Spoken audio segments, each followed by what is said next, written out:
Ladies and gentlemen, sirs and maps, welcome to Rogue Day 2. 3 hours and 15 minutes to make it into Torment 1 with Dance of Knives.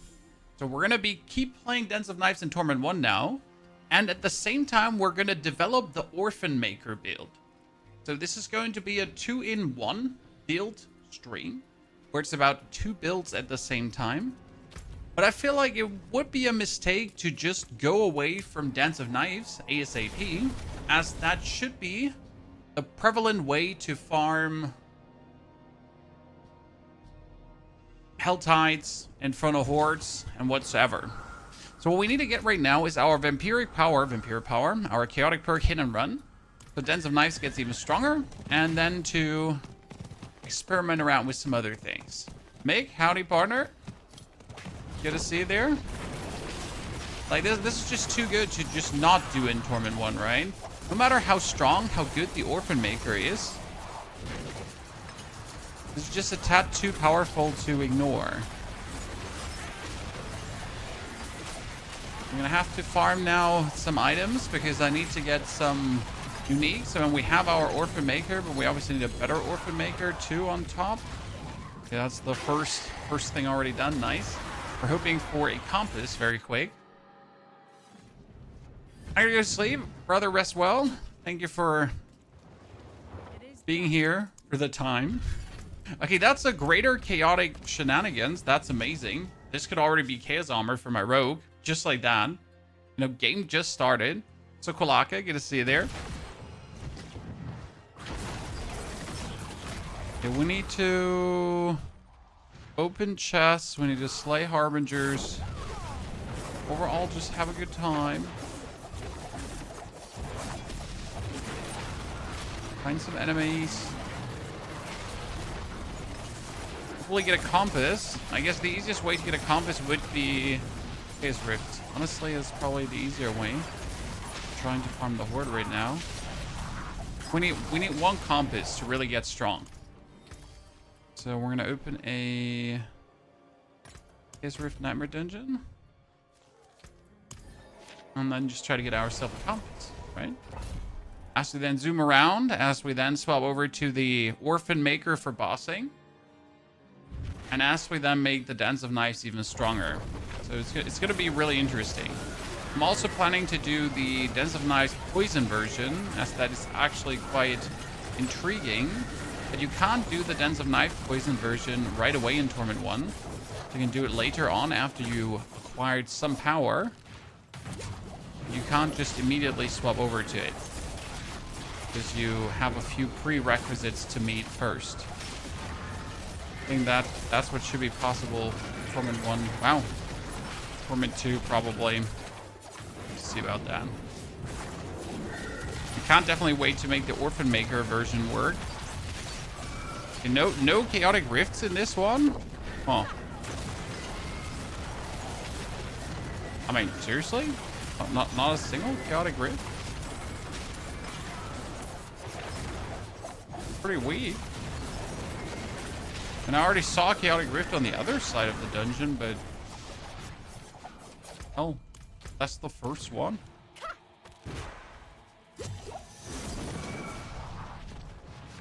Wait, the Orphan Maker just jumped in. Well, Orphan Maker is insane for killing bosses and for pushing the pit. So Dance of Knives is not bad. Okay, Dance of Knives is a great build, but it's more, how do I say this now? It's really, really, really good at clearing like masses and clearing enemies with a certain HP threshold, while Orphan Maker has no end, like an open end killing tool, especially like for Torment 4 bosses and the likes. So that's the idea behind why the Orphan Maker together, that's a compass, that's amazing. Why the Orphan Maker and the Dance of Knives. Because I don't wish to play Dance of Knives the whole time. I mean, as you can see, as long as you're just instant killing enemies, Dance of Knives feels great. But as soon as this is not happening anymore, right? As soon as we're not going through and instantly killing stuff, I don't even want to play Dance of Knife anymore, right? I need to keep instantly murdering things to feel powerful, to feel that the build is good. And if we're not instantly killing things, well, a lot of that strength feeling just goes out of the window. And that's the last thing you want, right? Okay, that's a double greater affix amulet. It's a pretty cheat code, honestly. Luckily, I also don't need a single amulet for any build, so that's kind of nice. If you encountered any Mythic Chaos Rift, I've got one single Mythic Chaos Rift, and it has felt amazing, right? It was literally like this moment of, oh my lord, oh my lord, oh my lord, it just happened, right? But currently, we just joined Torment 1 with this, so we can start getting Mythic Chaos Rift, right? More likely. Maybe he will find one too. But it's not like that we're actually looking for mythics, right? Just looking for compasses right now. I wonder though if the rogue could do 666 ether right away. You're running the poison variety and you hit a speed bump in Torment 3. I want to play the Dance of Knives as far as I can, at the same time while playing the Orphan Maker. But right now, we definitely want to get the power, right? You need this power. You need hit and run.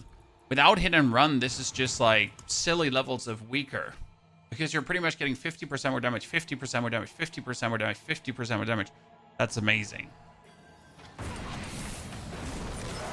However, I tried out the basic version of Orphan Maker with 3 skills. Yes, you heard right. So the basic version of Orphan Maker does use 3 skills to function. And it is silly strong. Like you're just walking into the pit and it's like twang, twang, twang, and suddenly a million damage. With like basic equipment without actually any like aspects and anything. Orphan Maker itself is such a dastardly tool of mass destruction. Okay, where are the chaotic rifts again? Huh? Chami's Demise. I would have assumed Chami's Demise has like 20 chaotic rifts. And Chami's Demise be like, nah. Not a single one, brother. Chaotic rift overrated.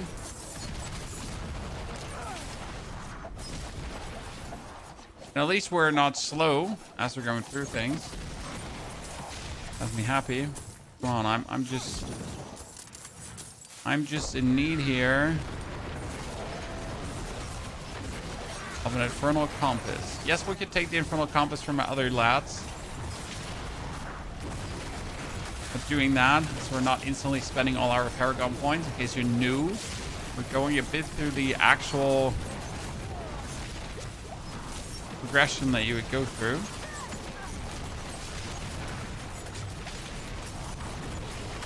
The 2 Hellborn.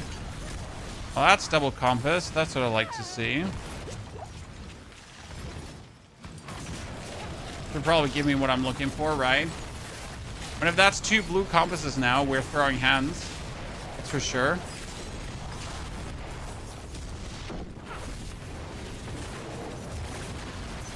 Not come here to get 2 blue ones.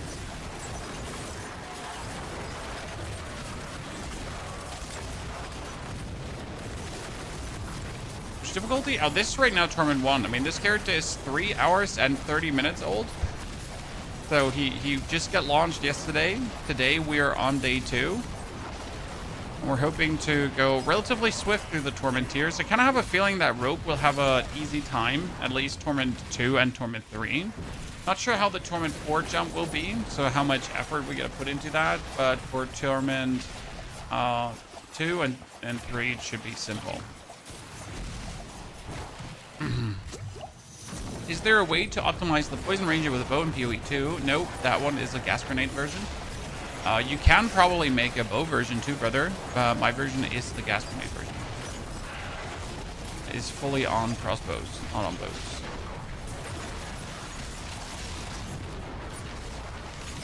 Okay, let's see how that works when I summon 2 Chaos Rifts at the same time. Because I'll just gotta kill more monsters that we're getting like more shadow explosions happening. Yeah. See, that worked plenty fine.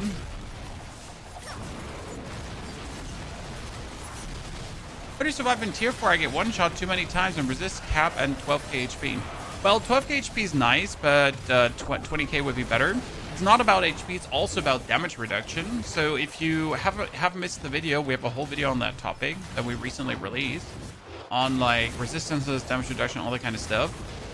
It is a combination of everything. I mean, also having a source of area can help, like for example, threat in the Quay rune. If you have 0 damage reduction, then you're taking full damage after armor, and that's a lot, right? So yes, armor resistance will reduce, but without any single piece of damage reduction, you're still going to die. So that is also something you gotta get at least some in, usually over the Paragon board, if not from a few skills and or aspects. Hi Mossy, good to see you there, partner. Welcome as a first timer. Okay, Infernal Compass, chat, we get 2 tenors. Let's go. Amazing. Is there a temper for Dance of Knives that I could use early? It's like a Dance of Knives temper.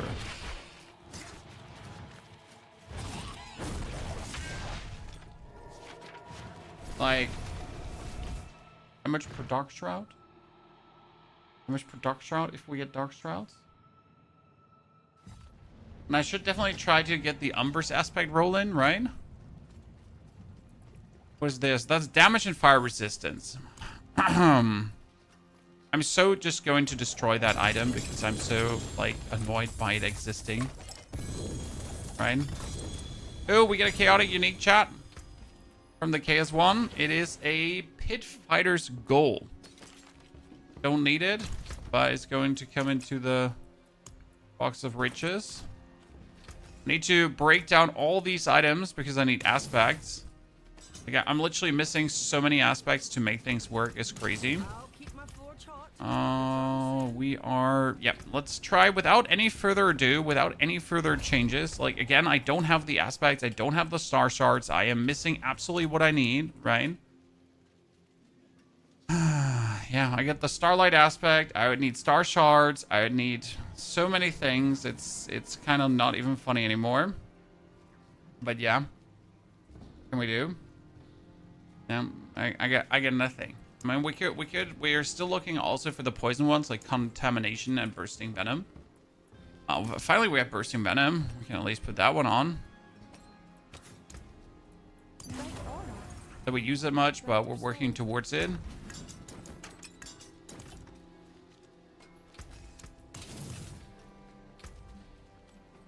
Oh, we should... The rings.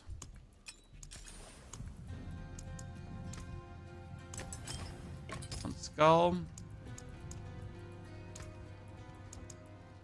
Diamonds. What kind of runes do we have? With Cham. None of the ones I want. We play that shitty D4. It's pretty simple, sir, because I like it.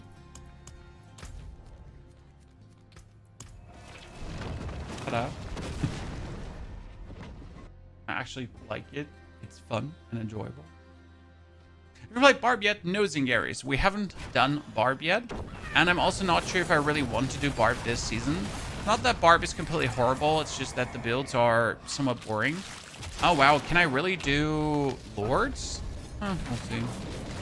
So we'll do Torment 1 first. And the main reason we're doing Torment 1 Infernal Horde is for the chaotic power. So we just have to make it to Bartuk. We don't want to get like a maximum amount of whatever's, right? Just Bartuk. Most important part. That shouldn't be too much of a problem.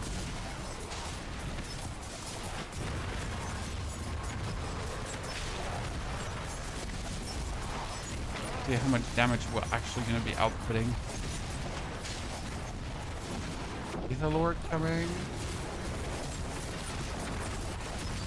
Faster than expected. Like it.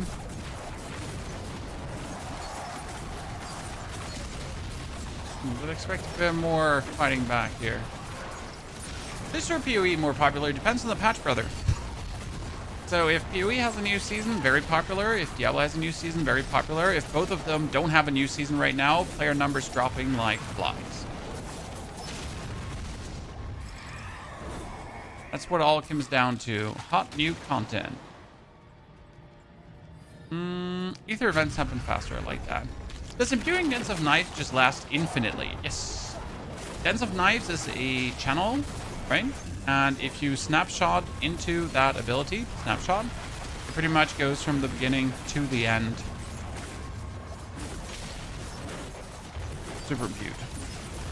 They did take some of these snapshots away, so there used to be a bit more dramatic snapshots that used to like really give you mad damage, and you were pretty much forced to always use skills XYZ before you would go then into your Dens of Knives.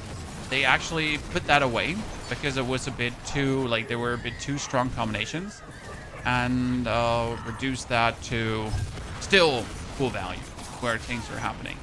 I mean, ultimately, you don't actually want Dens of Knives to be your damage, so there is a version of this build that pretty much uses Dens of Knives to deliver Poison Trap, and that's the version that we would like to develop into, because that's kind of cool. Okay, Teeming Masses, because Teeming Masses is going to give me more Ether Lords.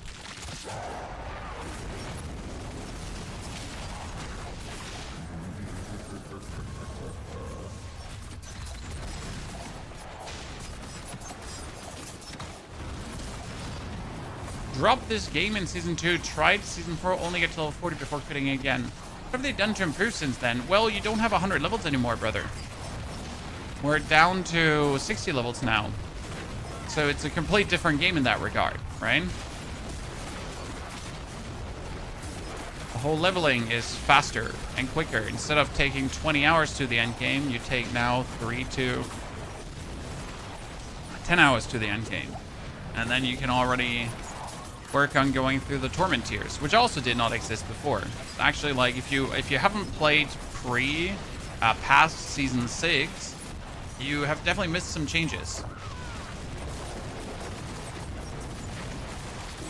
General recommendation, if you already have the game, you should definitely give it a try again. I mean, you already paid the money, right?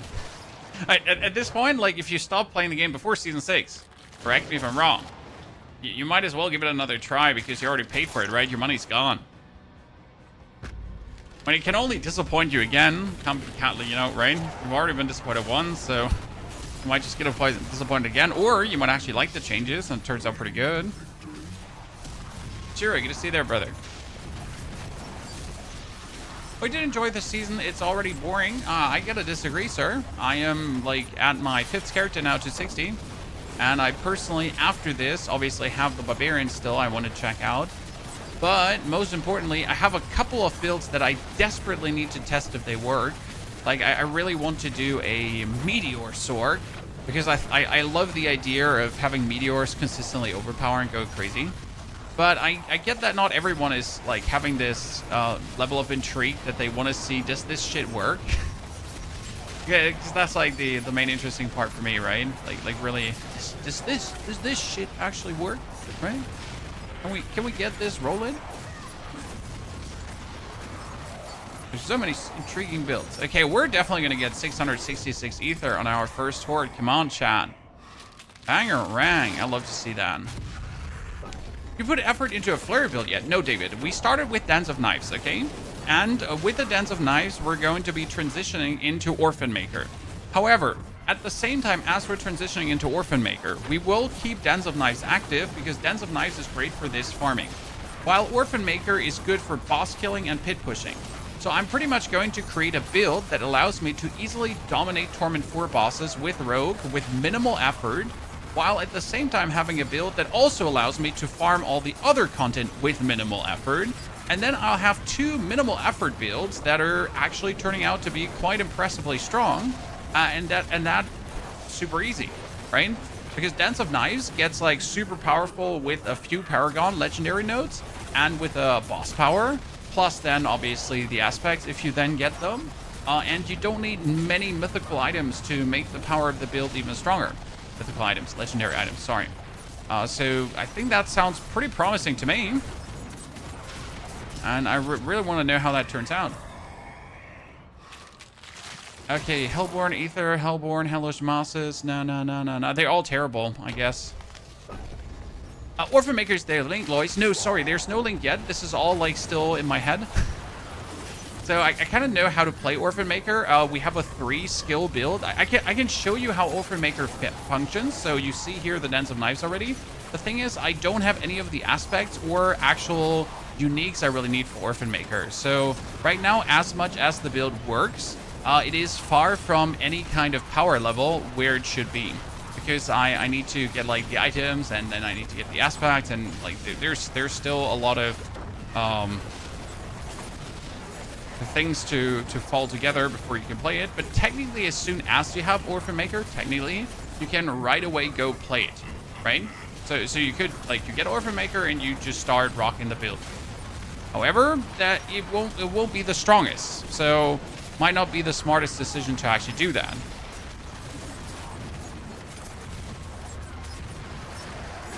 And usually we're trying to make smart decisions, right?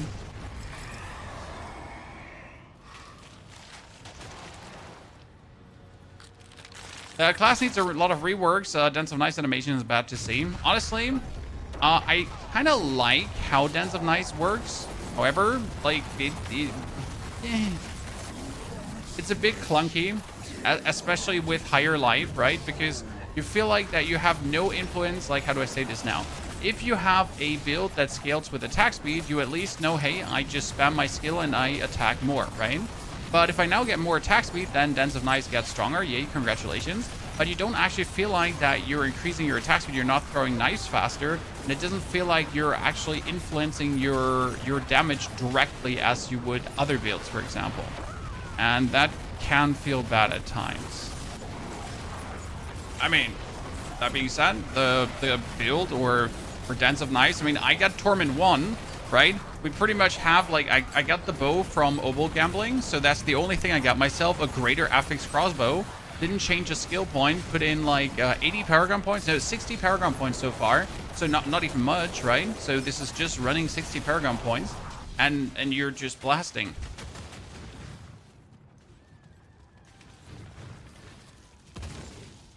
Okay, what's happening here? Okay, cool.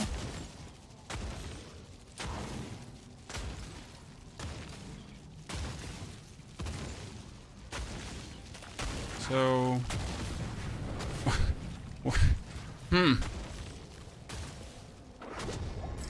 cool.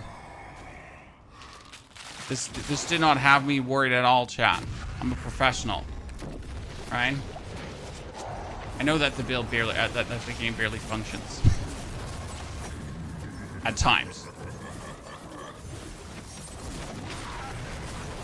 That is the worst part about the build, right? You just try to circle around like a full HP opponent, and you're just like struggling to see like how do I get him down quicker, right? And you get bounced back by whatever, and just keep weirdly circling.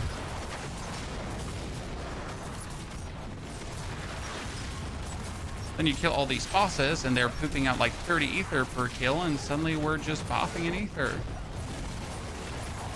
And how damn are we getting many of these bosses right now? And Hellborn at the same time ambushing us, and like other ether events, and then we get into Etheric Mass again. Jesus Christ, this is getting out of control. Like for my first Helltide, huh? Well, I like what I see here.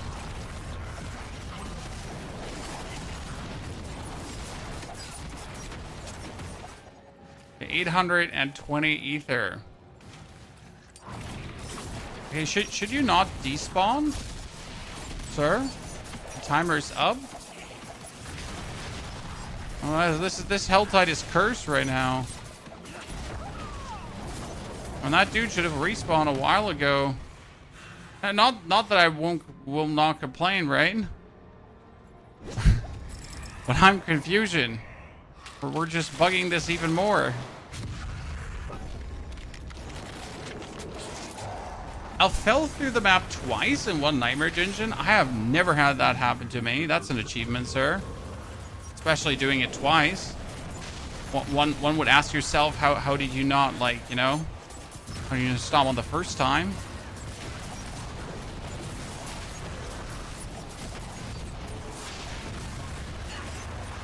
Got another 2 Hellborn.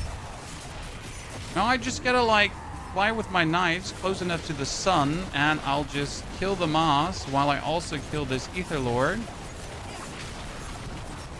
I also summon just more Ether events, right?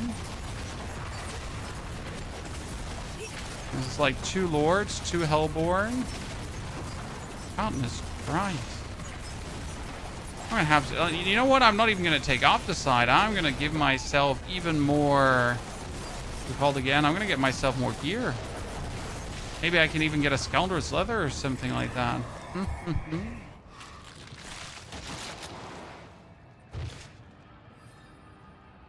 Did I choose the Ether Lords don't despawn? Are you sure? Christopher, oh, you're right. I did. Yeah. You're actually correct, the moon, that I did that.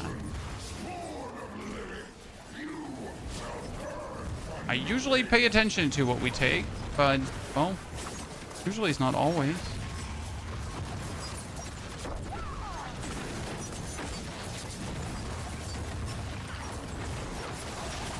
And there's one lord, there's the next lord right away.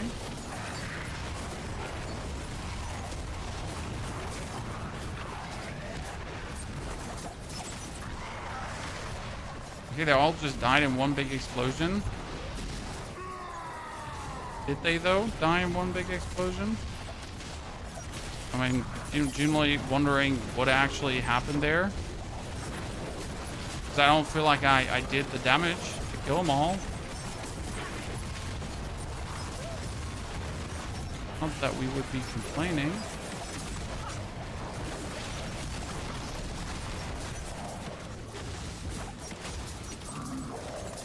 Have you seen that they disabled Wild Rage? It's back tomorrow, sir. Tomorrow evening when the patch hits. No worries though. Wild Rage is absolutely not needed for the build to function, for any of the companion builds to function. It's just a boost of bonus DPS. You can actually play the aspect of retaliation to get even more maximum damage. Slightly less DPS probably, but more damage for sure. Okay, first Bardic fight, and then we're gonna get the power that gives us 50% more damage for each meter we move, and that's gonna be insane. We're using Victimize on your Dens of Knives. No, right now we're using Momentum, sir. And we are going to actually swap over to Traps, but for that I need the Scoundrel's Leather first. So, step number one, get a chest piece, aka the Scoundrel's Leather, because then you can have your Dens of Knives spawn traps for you. And you will pretty much run around Dens of Knives the whole time. Plus then just hurl traps of your opponents while you're Dens of Knifing. It's actually pretty cool.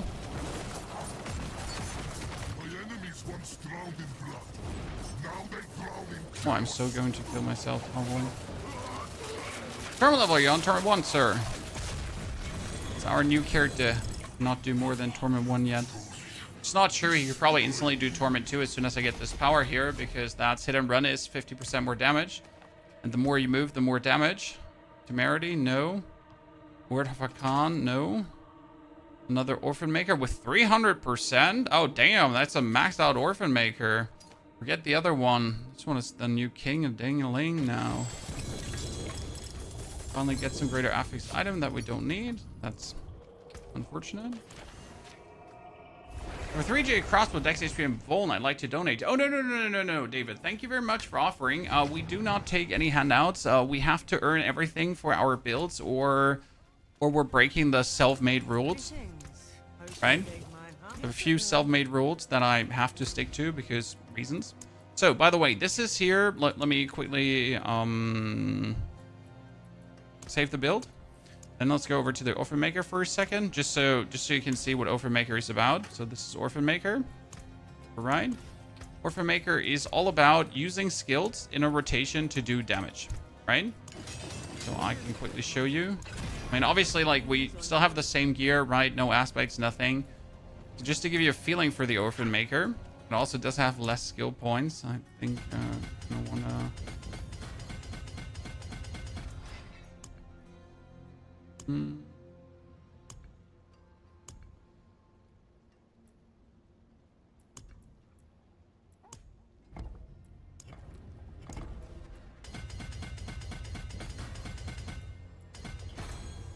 For now. So we're gonna do like just a pit 10 to show you. Yes, pit 10. Sounds weird, but with the Orphan Maker, you put your skills on cooldown. Okay, but if you then use skills, they get more damage, and then you put them on cooldown and get more damage. So you do 1 skill, 2 skill, 3 skill, and that's it. Like 1, 2, 3, right? 1, 2, 3, and then you have like suddenly big damages. can obviously throw, like, get your dude back up, and then your dude shoots with you. And you need to put them on cooldown. And it's like always, it's like 1, 2, 3, and then big damage. 1, 2, 3, big damage, and 1, 2, 3, big damage. And the more often you use them, right, the more you just chain these in a row, the more damage they deal. So that's pretty much how Orphan Maker basically functions. And the whole idea is that you're going to get like insane damage values. Now the thing for Orphan Maker is we need to make our basic skills cost resource, or it doesn't work. Because right now my basic skills don't cost resource, and that's bad. Because if they cost resource, then using these basic skills will actually allow me to deplete my resource. And if I deplete my resource, I can get myself... Come on, brain, say it. If I deplete my resource, I can get barrier for depleting resource. And then with a lot of barrier generation, I can sit at tons of barriers, and then we can go. This is pretty much how it like works compared to other rogues, right? Where other rogues are just dashing around, you're pretty much just shooting the 3 shots. And since the Orphan Maker though says, basic and core skills have reload, and reload skills deal 300% increased damage, just like that. And every second reload skill increases this bonus by 50% for 2 seconds. So the idea would be that you have so much attack speed that it can go like bop, bop, bop, bop, bop, bop, bop, bop, bop, bop, bop, bop, bop, bop, bop, bop. Right? Shot of Varathiel would go insane. That's the plan. That's the plan. Shot of Varathiel. When we're also trying to get ourselves a Scoundrel's Leather. Sadly, no Scoundrel's Leather.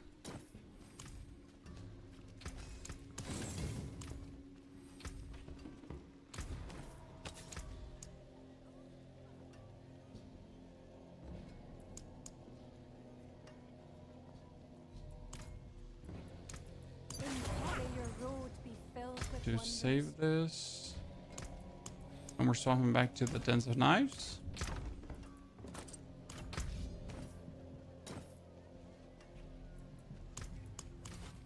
See some steel you need. Okay, we got our dance now.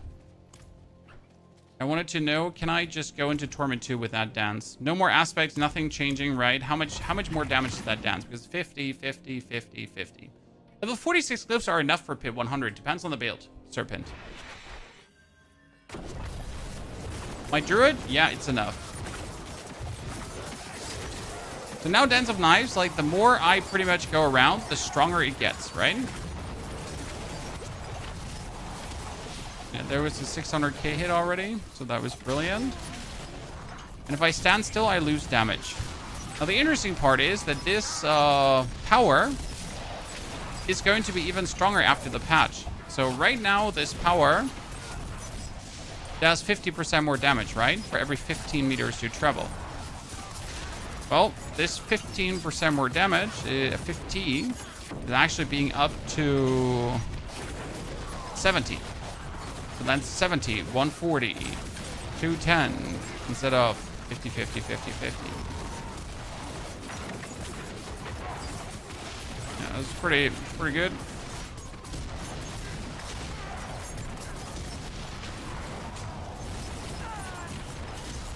Like it so far, even without like the poison trap version, right? Even without like the next level.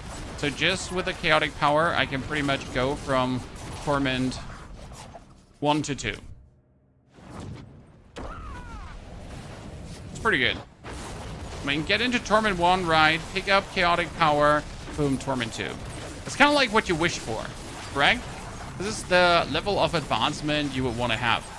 Because you want your chaotic power to matter this much.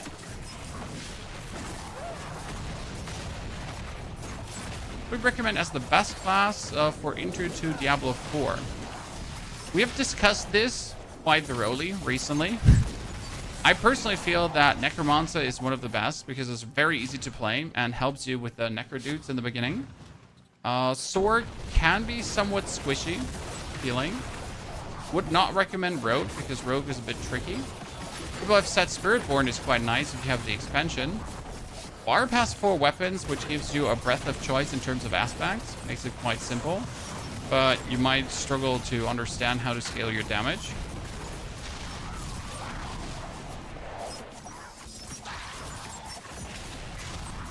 It was kind of like at Necro, mostly, in my opinion.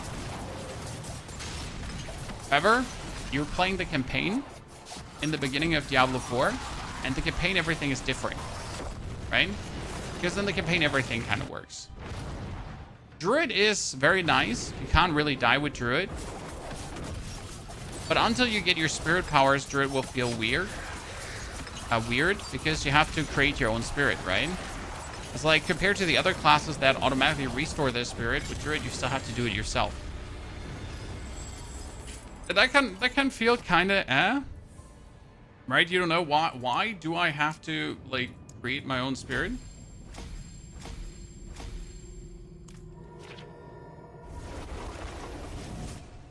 Hey Kubo, good to see you there, brother. I'm playing Dead's Nice Poison Trap Rogue, and I can get to Torment 3 before losing my hardcore run to lack of health. Oh, sounds pretty good, sir. Have you tried Ghost of Yotei Serpent? No time. As much as I was interested in Ghost of Yotei, I simply do not have the time to mess with it.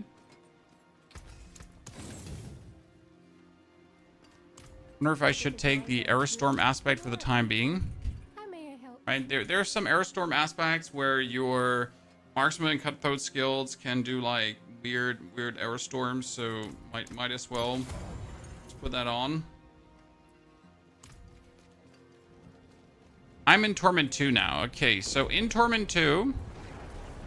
Oh, I did pit 20, not 25. Oops. Oops, chat. I lied to myself. Didn't do the higher pit tier.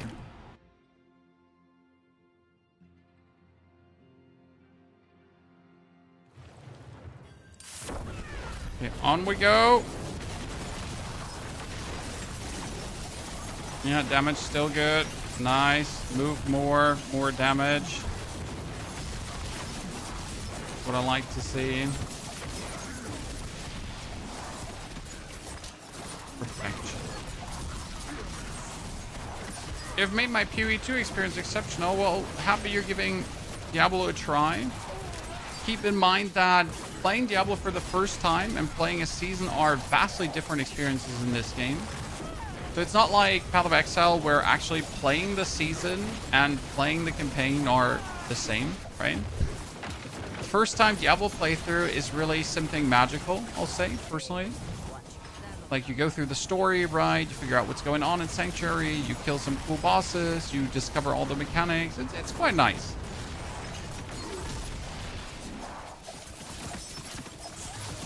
You get 2 campaigns to play at this point, right? You have main campaign plus DLC campaign. And you get some renown grind, which can be a bit tedious. But hey, it's part of the equation, right? Playing your Druid Sorg, and we'll probably try the Rogue too. I'm currently trying to make the Rogue as streamlined as possible, but it's not actually hard. I gotta say, like, right? It's not really hard to make Rogue streamlined right now. I'm not struggling. When you saw me, right? We leveled up, like, with an absolute blizzing ease. We just flew through the campaign. We flew through the leveling, 3 hours, 15 minutes. There was no moment of struggle. You just dance of knives around and just have a goddamn good time. And if you are actually willing to boost the character with your old character, it's even faster, right? If you want to use the legendary powers and whatsoever, like it goes so much quicker. This of knives truly kind of nice. And now going through the Torment tier so far, I mean, Torment 1 to Torment 2 has been an absolute quick progression. We're going to see now how the Torment 2 to 3 goes. I mean, considering that I pretty much have 0 aspects. I mean, I have no aspects, chat. I am so sorry, right? I need to figure out which boss to kill, so that's going to be interesting.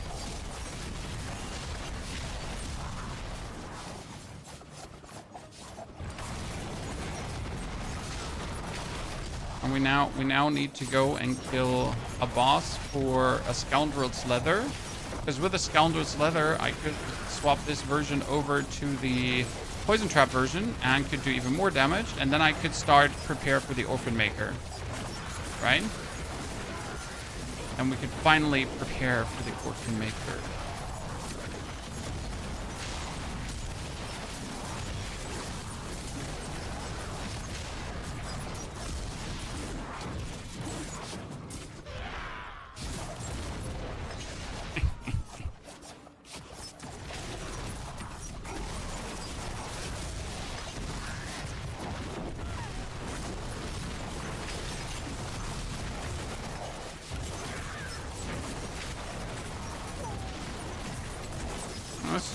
just nice levels of strong.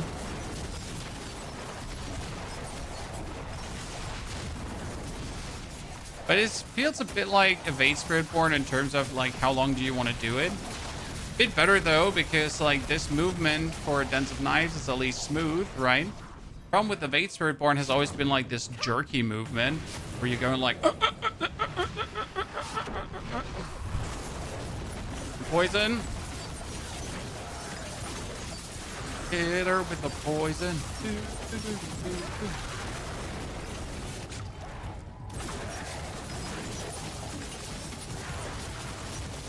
Torment 2, here we come. Ladies and gentlemen, unlocked. Add 100 glyph to 15.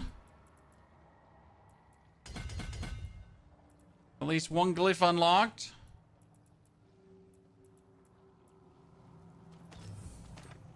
Another greater affix crossbow that we don't need. Well, actually not bad. Your favorite build this season, Druid. Truly Druid. It just, with Stormcrow, is so cool. We are going to do another solo self-found hardcore challenge, though.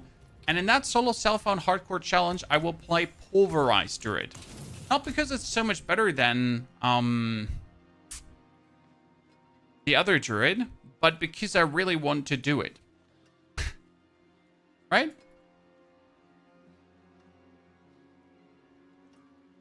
Okay, I need the boss cheat sheet. Scoundrel's Leather drops from which boss? Oh, Duriel! Duriel, my ass! Sorry.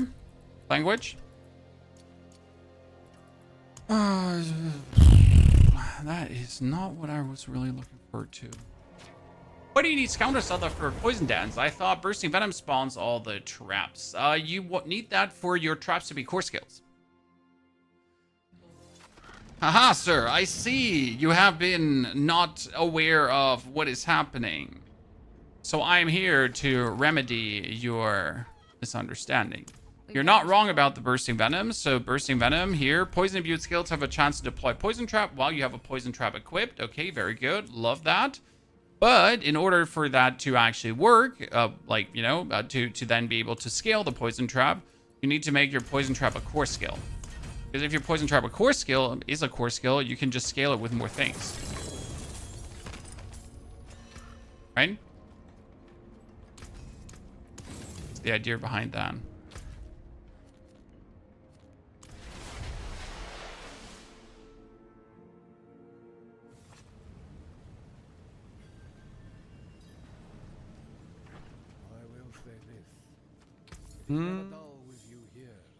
We need, what's it called again? Star Shards! Chat, look! Look! Look! Look! Look! Look! Sorry. I could have said look another 5 more times, but I think like someone would have gotten annoyed by that. Well, that's pretty good.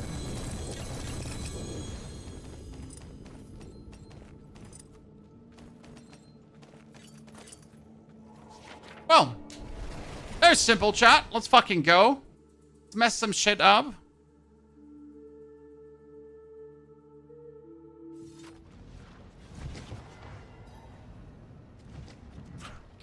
I also need a Cowl of the Nameless. Where's the Cowl of the Nameless coming from? Also Duriel. Oh my goodness, I need Duriel mats. It's the easiest way to get Duriel mats.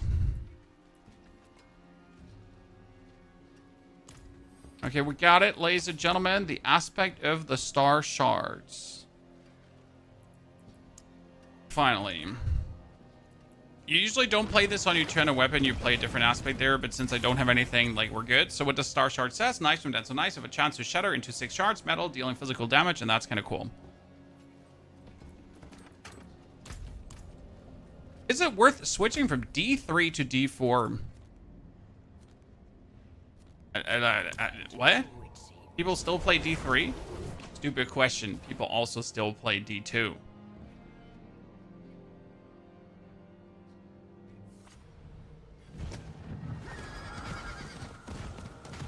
Serious, we do want Fist of Fate, so we also have to kill the Beast of Eyes.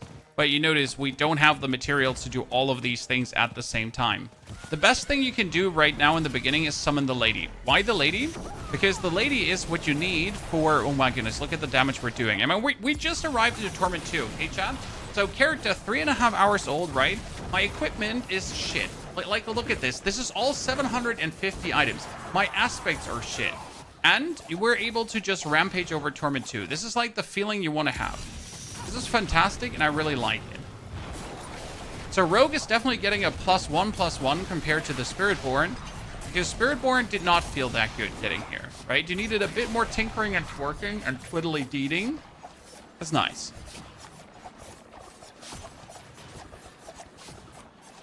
Ah, great. We love it, chat. This is one of those things where no enemies are spawning. What, Pony? Yeah, so, like, instead of spawning enemies, it just doesn't spawn enemies. Because why should it? Or should it spawn a single enemy when it could also not?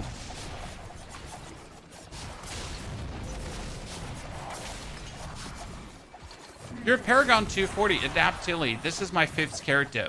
We have 240, 260 Paragon points, but we don't use them. As you can see, I have available Paragon points of 198. So we right now put in 60 Paragon points or so for this character to pretty much simulate a Torment 2 push. As we're, like, not right away pushing all the way, since that wouldn't be in the sense of doing a proper run. Okay, no enemies are coming. That's great. How long does it take to get max level? Depends on your personal skill, to be honest.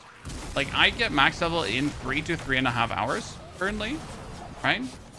And that's with me not having someone else boost me or using my second character to maybe get myself some warp scrolls to just get the reputation up, or to like Infernal Horde caches to push some levels. So 3 to 3.5 hours, even if it's your first character.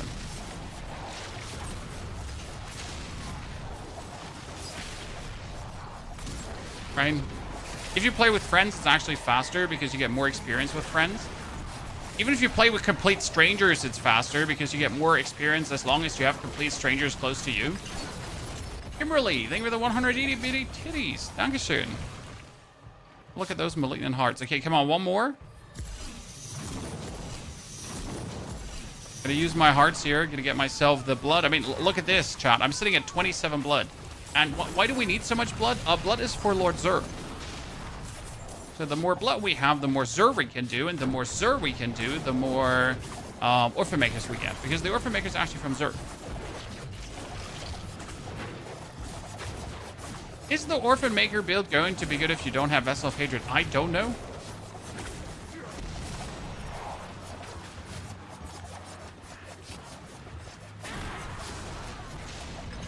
I mean, not Vessel of Hatred has you have 2 skill points less. You don't have access to runes, and without runes, you always have 100% damage less. It sounds like not like a lot, but you have way less damage. I mean, you like without runes, you can't use the Quox rune, and almost every single build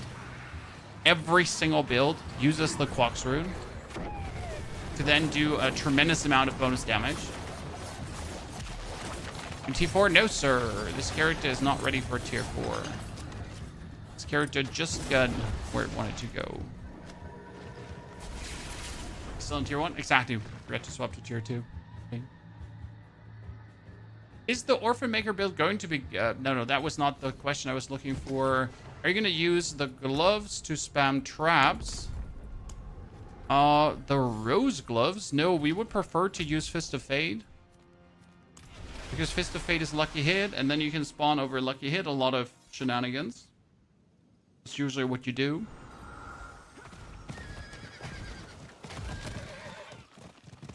The highest level you've seen in the game, I have not really looked at anyone.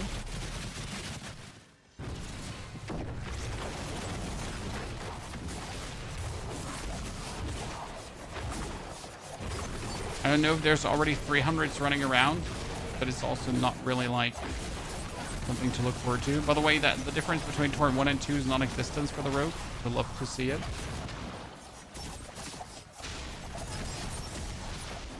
I need to find a chaotic rift ASAP, ladies and gentlemen.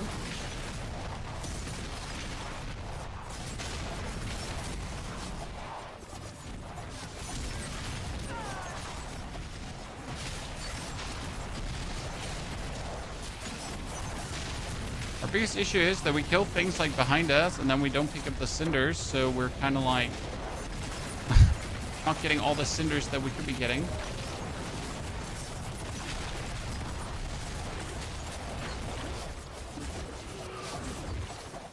Whisper acquired. Got 19 more minutes to make our way to the chest for the 2-7 for the 2 pity.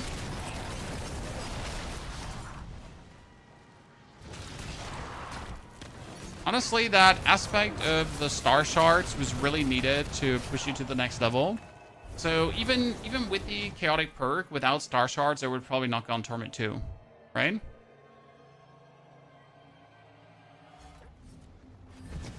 Which class are you going to take over the top this season? I mean, we pretty much took the druid already over the top, sir. I don't know if you've seen my updated version of the Stormcrow. We pretty much went from 100... we pretty much went from single-digit billion to triple-digit billions. I don't actually know if we hit the trillions. I didn't pay attention. But yeah, no, I think we went for trillions. Yeah, we did actually do that. We did actually do that. I remember correctly. From billions to trillion. The changes. And I could obviously take it further, but you know, once you achieve the trillions, you're kind of like, where else do I want to go? What's the next level? How do you keep the spin stacks? It's movement speed. You have to keep moving. So if you go around an enemy, you have to do circles to keep moving, right? And these circles need to have a certain diameter to actually like allow you to fully nicely circle enemies. Otherwise, you're gonna run out of charges. At some point, you'll reach like the critical mass of movement speed that you never have an issue with moving, right? And you'll just never run out of charges. Unless you want to. Okay, we actually need to kill this guy here. I need the malignant hearts. Thank you very much.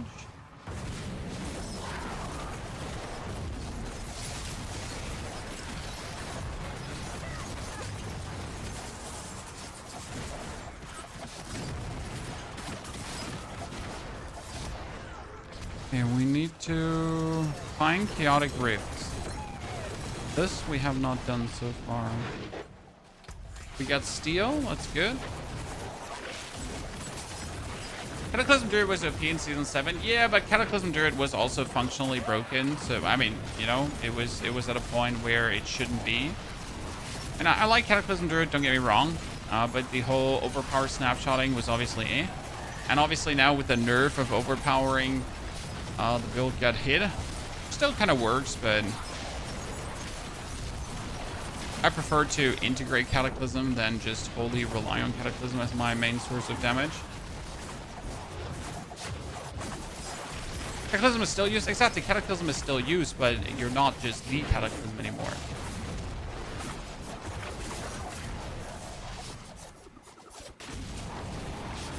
Chaos Rifts and the Gem Fragments, dude, they have helped a lot. I mean, I've definitely gotten to the biggest tier of gems faster than prior seasons. I mean, some of the last seasons, I pretty much had four characters up to 60, 4 characters up to pit 100, and I still didn't have a single big gem, right? And I'm like, am I a joke to you? What is this? Right? Where are my gems? Okay, well, I can't find Chaos Rifts, it seems, chat. Chaos Rifts are overrated. I want to have them anyways. Surely. But it looks real OP. Yeah, but you gotta like the playstyle. Not a fan of the bouncing around of Shred, personally. So yes, Shred, really good. Recommendation to play. If you then do like the playstyle. I mean, as it always goes for every build, right? Build might be OP, build might be very good. If you do not enjoy how the build basically functions and works, then a high recommendation to not do it. Because you're only going to make yourself a very unhappy persona. And who wants to be unhappy when they can be happy instead? This is the new season. We're entering the 3rd week of the new season tomorrow. Yes, I know it's crazy. Has it been 3 weeks already? Oh boy, it has been 3 weeks already. And it has been good 3 weeks, if I'm honest with you. I've been having a grand time.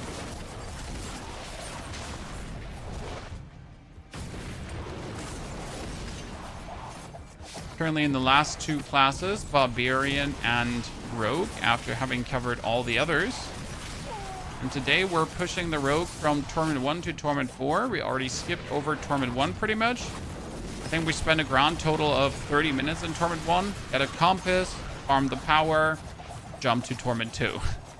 Done.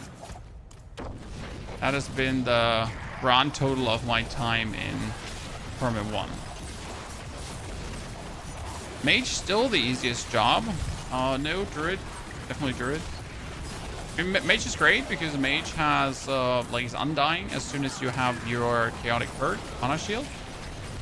I mean, Undying is obviously a technicality because you're kind of Undying. But you can kind of still die if you suck. You're kind of Undying. You can kind of still die if you suck.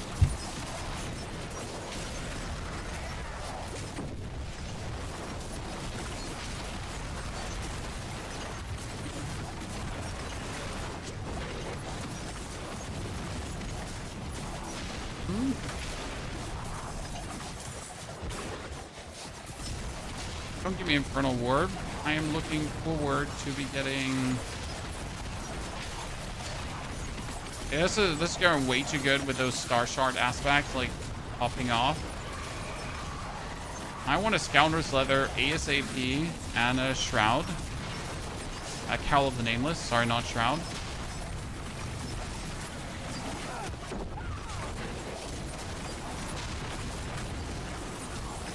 Did you just get Invasion like twice? I wonder if I use Starless on Stormcoast, getting rid of one aspect, let's say Stampede, do you think it will be even stronger or won't work? You're going to get rid of the aspect of Retaliation instead of Stampede. Also, my current version does not play Stampede anymore, I think. So I would get rid of the aspect of Retaliation, and you would get more core skill ranks, plus 50% more damage. So it certainly works. You can absolutely use Starless, guys. Would only use it though if you have it with a greater affix to core skills, right? And then you master with the core skills because that multiplier is just fantastic. You kind of really want that.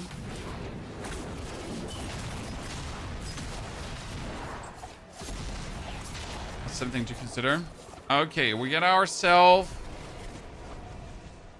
some mats. I can go kill Grick. I can get the shards for... How many did we get? I can kill one Grick. I can kill one Urvar. We can't kill a single of the other dudes already. Can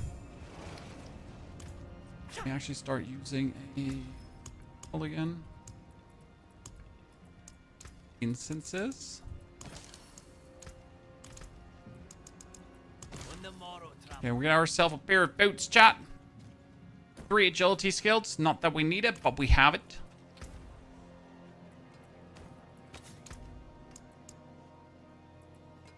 And the thing is that we don't actually need anything, right? Don't actually need things.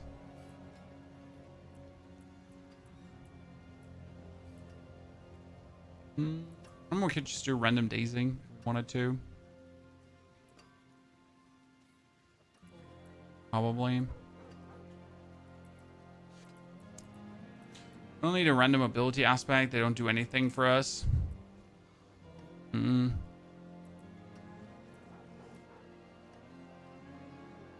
mean, could just mess around with Aspect of Slaughter for the time being. My magic's awaiting your return. What do we have here?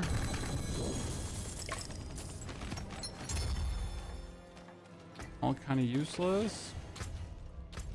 Let's see. I need to find out how much effort is it to kill a Torment 2 boss. Because that's the big question, right? I don't even know how easy... Oh, no! We need to try something out.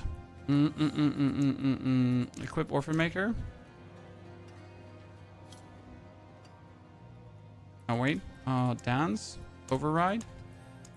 Equip Orphan Maker. Get that. Override. This will all make sense. Chat, don't worry. We got the... Yeah, that one doesn't obviously work. Got the ambush. Go for Urvar. Why are we swapping to Orphan Maker in Torment 2? Because I want to use Orphan Maker to kill bosses. Kind of.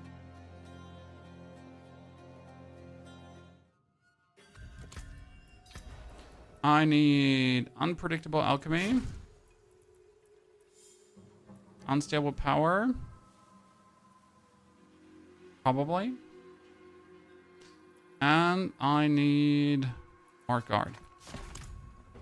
Even though Mark Guard doesn't really work because we're like at this point where we're not getting a barrier for using our skills. So I can pretty much not use the Orphan Maker build as intended. Because I'm not getting the barrier right now. Because I'm not using resource. A bit of a bummer, but I need to try out things. So let me...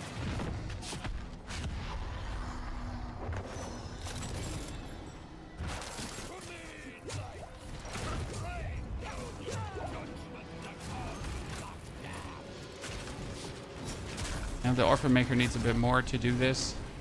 Okay, we figured out it doesn't work the way I wanted to do yet. Rogue was fun last season with Azure Sword. Doesn't work anymore. Sorry. Azure Wrath is completely out, right? Azure Wrath is completely non-functional.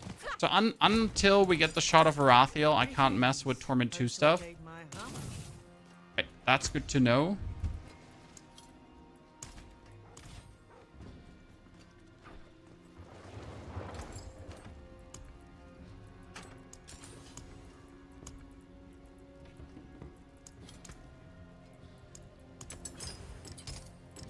Stars guide you.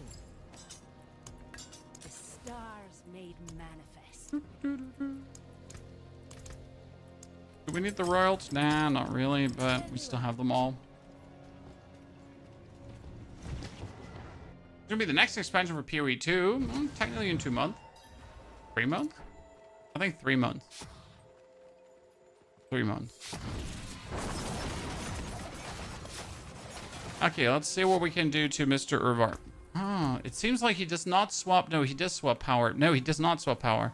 He does swap the legendary power, but he doesn't swap that power. That's weird. Generally, no me gusta, por favor. Chaos and chaos.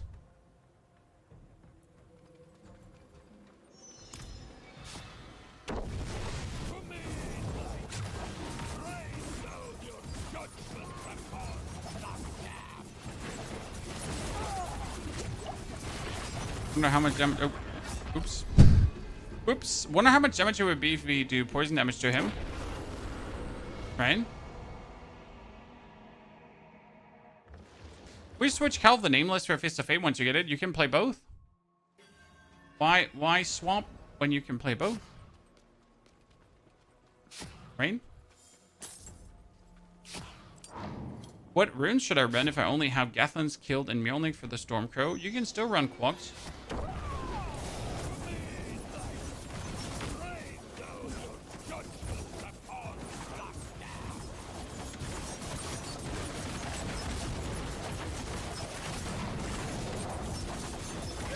Actually doing more damage with the Shadow Explosions here, I gotta say.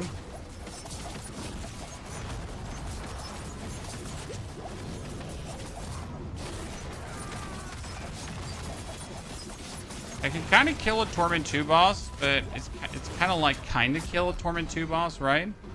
But just not there yet. Okay, so we can go Torment 1. We can farm Torment 2, but we can't kill a Torment 2 boss yet. Interesting. I think for killing a Torment 2 boss, I really need the Scoundrel's Leather. But the problem is that getting the Scoundrel's Leather, I'd have to start killing bosses. So the optimal part would probably be just gamble for it until you get it, right? That would be the optimal part. And or maybe finally get the aspects that you're looking for. I mean, we do have the bursting venom, so I could mix in poison trap if I wanted to already. Don't wish to do that yet. So we could go to Torment 1 to farm this.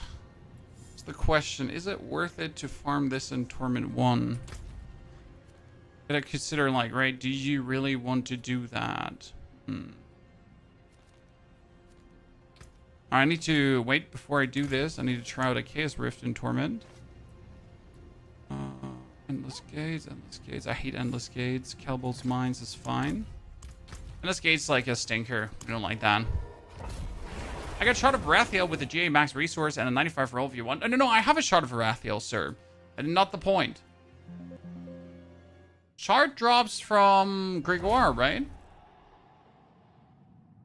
Wasn't a Shard of Rathiel? No, it was Varshan. So I have everything for this build if I then just wanted to go for it. However, we need to earn it, okay? So this is like, it's important to go through the actual motions of the ocean. So my guides are the best available, what can I say? Do Rogue and Necro not have ways to perma unstoppable? I mean, with Rogue, like, you kind of reach the point where you get unstoppable over... I don't actually know how I got unstoppable with... you have concealment, right? Yeah. So you can get unstoppable like that. But no, Necromancer does not have a way to be permanently unstoppable, which is probably the biggest complaint about Necro to this day. That you just don't have that. Like, every other class has a way to be unstoppable pretty much, has a movement skill, can fly around, right? But Necro... It's an ongoing complaint since, let me check my notes, forever. Absolutely forever. Because it's really bad.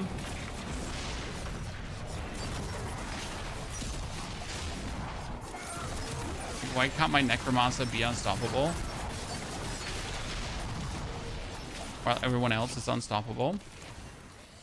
Explain.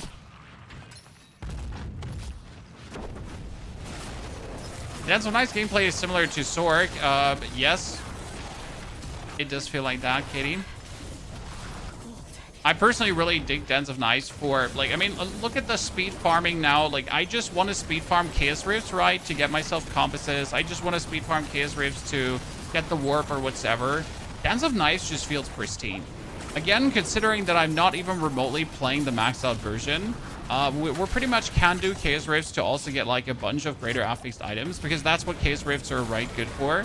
So if I just want to make my character stronger right now, Chaos Rifts are actually like the best way to do this. And as soon as you're 60, you have a bunch of Chaos Rifts, right? If you have a character who can do it on Torment 2 already, you're just blessed. Did anyone get a Mythic Rift? First 10 hours of the season, I got one. Since then, it has ended up in all of my YouTube videos. Right? That even remotely talk about the season.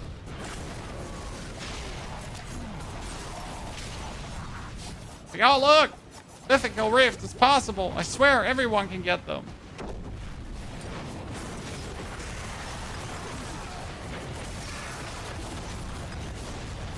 Trust me. I'm the creator, sir. No snake are here.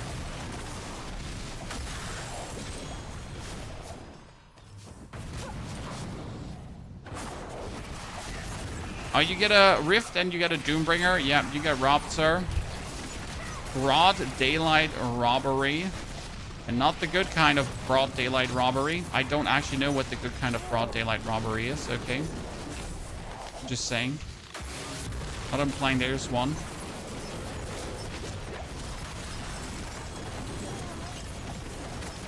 Well, you all just get absolutely trounced here. I need to actually pick these up. Like, I'm getting lazy. Problem is I'm missing aspects.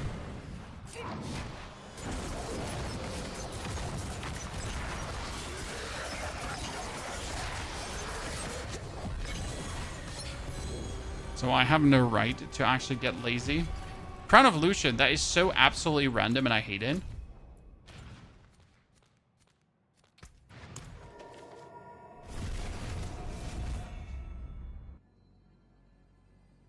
Seems knives are thrown at nothing. Isn't that a waste? Nah, we don't waste. These are magical knives.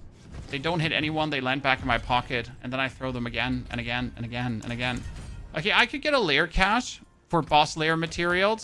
That would be probably the best thing to pull out of my butthole right now. We could probably just do a horde for more... Do a horde? I kind of dislike the fact that I have to do Torment 1. Okay, so we got a sword with damage over time. I mean, I don't want a sword with damage over time, but it's still better than what I have right now, correct? Then we have a ring with maximum life and critical strike chance and chance to heal. Well, don't really look forward to it, but it's still better than what I have. Right? And we have pens also with maximum life and fire resistance and all that kind of stuff. I might at some point actually start figuring out my...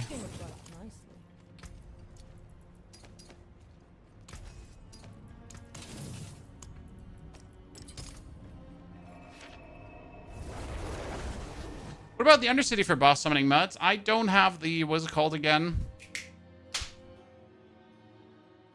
Tributes for that? I mean, you need the tributes first, right?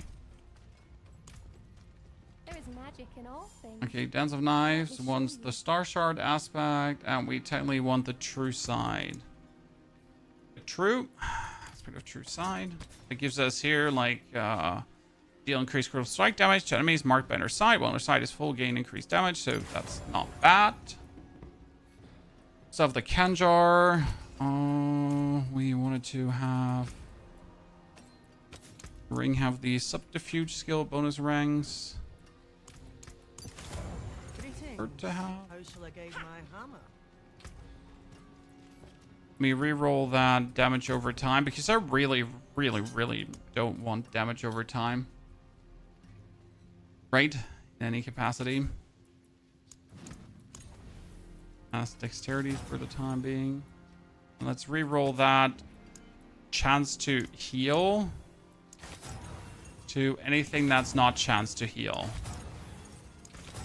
Okay, anything that's like better than the shit we're getting here. Yikes. Still a greater affix item. It doesn't look like one, but still one. I don't want a masterwork like this weapon. That would be helpful. In order to masterwork it, I need the Scoundrel's Leather to then actually get more out of it to feel good. Okay, you know what? I'm going to have to swap over to Torment 1 then. To at least kill some basic bosses and hope that I get what I'm looking for. Again, we're looking for a Scoundrel's Leather. We're looking for a Call of the Nameless. So we're going to go kill some bosses now in Torment 1, which feels bad, but I can't do it in Torment 2 yet. Are you struggling to keep gold up this season? Like, if you spam hordes, Infernal Hordes, only for gold instead of materials, you actually get quite some out of it. And since I have, like, more than enough Opticide for my... Like, I have 100k Opticide, right? And I don't really try to max out items, so 100k gets me quite far. Is the resolution weird? Well, because you're in the vertical stream, there's also horizontal streams. So if you would like to find the horizontal stream, it's on the channel, right? So we'll get both up.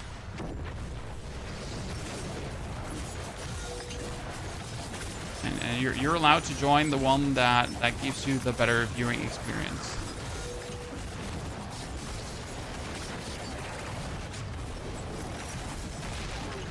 Okay, Varshan, Torment 1 down. I mean, we don't want anything from him, right? But Rogue can't just do Torment 2 bosses, which feels bad. Did I just get the Condemnation? I don't need Condemnation. I got myself Eyes in the Dark. I'm not even playing Death Trap. But hey, you get ultimate skill damage. I could actually use it. I could use it. So the YOLOs. You would actually, like, the only reason you kind of want it would be for the 4 ranks to Aftermath, right? Okay, we killed one of those. We got ourselves a Stygian Stone. Now we need to go kill Lord Zur a couple of times. For more Stygian Stones. Our runes are best for Poison Dance. It's a good question. You want Quox. Quox is just great, right? For Quox, you need to do probably Ahu, because you're gonna lucky hit your opponent, create the offering, use up your energy, and then replenish your energy, and then use up your energy and replenish your energy. Should actually work quite well. I reckon.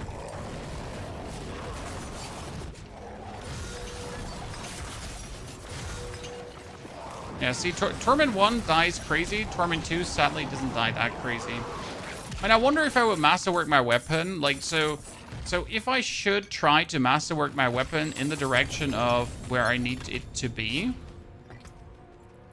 Right? So the thing is, I need my weapon to have, like, Poison Trap on it. And to have damage per Dark Shroud Shadow on it. And I wonder if we should do that already. Same goes for the Umbrous aspect. I don't have the Umbrous aspect yet. Let me actually double check. So we get the Umbrous. Thank you. That gives me free Dark Shrouds. And if we now... I want to have, like, Poison Trap duration. So my Poison Traps do Poison Traps stuff, right? There you go. And then we obviously want damage per Dark Shroud Shadow. Yeah. So, and then I could at least masterwork this up 4 times, right?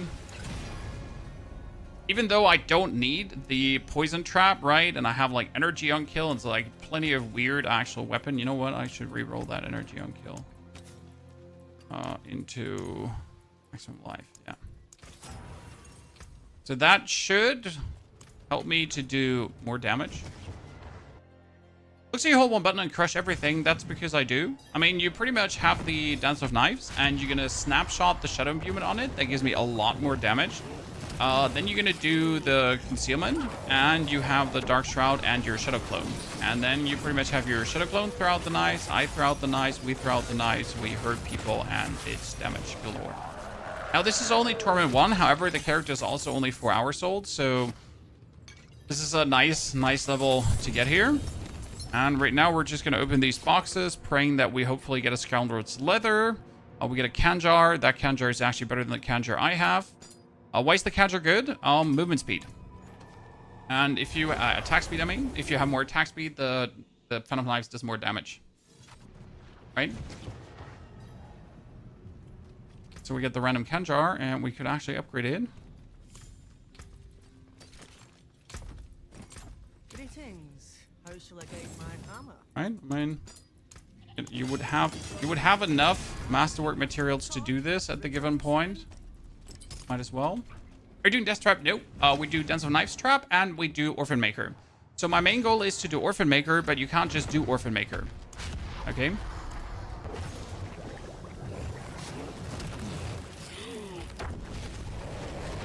Because Orphan Maker needs a few choice pieces of stuff together and a few aspects together, and I don't have those things together yet. Namely, you need the Shot of Varathiel. And for the Shot of Varathiel, I need to kill more Marchands. Or I just need to get lucky. Because the thing is that it could drop anywhere, right? Like, bosses can drop anything from anywhere. Okay, who do I still have? I still have Urivar. I still have... Yeah, I'm going to kill everyone once, right? All the boss materials, everyone once, just feel good. I feel like Barrage Rogue. It was fun last season. Problem is, Barrage Rogue only worked because of Azure Wrath. Not sure how good it will work this season. Azure Wrath was kind of like the real kicker. Currently Silverficker, even though I masterwork my gear, give well over 50 essence per cast, I'm still running out. Do you know reason why it might be happening? Because you use the wrong chaotic perk. You probably use the chaotic perk that here, a Power Siphon could be, and that will ruin everything you do. It's just an assumption, like, right? I'm not sure if you're using Power Siphon, but it could explain it. We thought about getting Flurry, very easy to get, very powerful. I mean, we are already very powerful, and what we have gotten was also very easy, so no. A Fist of Fate, please? Yes! It's a very bad Fist of Fate, but it's still better than not having Fist of Fate, right? So why do we need Fist of Fate? Because we want the lucky hit chance to get out our thingies. That's why we need Fist of Fate. Okay, we're gonna kill one and Dariel too. So it's not that I don't want to do a Flurry, Tristan. I just know that Dance of Knives is so convenient to play for farming areas, right? Whichever area you're in, you're just flying through it. So that makes it so cool. And I know that Orphan Maker will just be an absolute beast to kill bosses and farm the pit as well. So yeah, that's like kind of like the decision we made there. Is Blowwave Necro considered OP? No, not anymore. It used to be OP because it was really, really, really strong, but not anymore.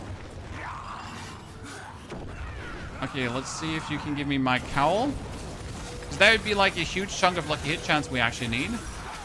Okay, you don't give me cowl, and we won't fuck around anymore. Who am I kidding, chat? Who am I kidding, right? 6 arms, like, giant mommy. Doesn't matter if we give me cowl and Dariel. We can still be friends, right? Good, so that was terrible. We get absolutely crack shit nothing. I hate life. Who do we have to kill now? We have to go for Grigor.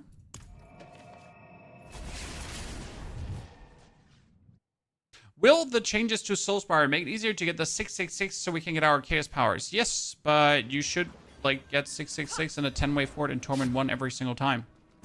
Right? Because you can do it in Torment 1. Right? So the powers, you should be easy. For the Chaotic Armors, it's different. I got Spiritborn to 35 and Necro to 45 before equipping my first Chaos perk. Yeah, I mean, with Spiritborn, you just have definitely chosen Pain, sir. But you should definitely use your Chaos perks. Alchinated. I want to try D4, but I'm fear I'm going to be quite boring super fast. Is Diablo 4 fun? Yes, Diablo 4 is fun, and builds are challenging to create. Oh, we get Belial. Who would have guessed? That's really interesting.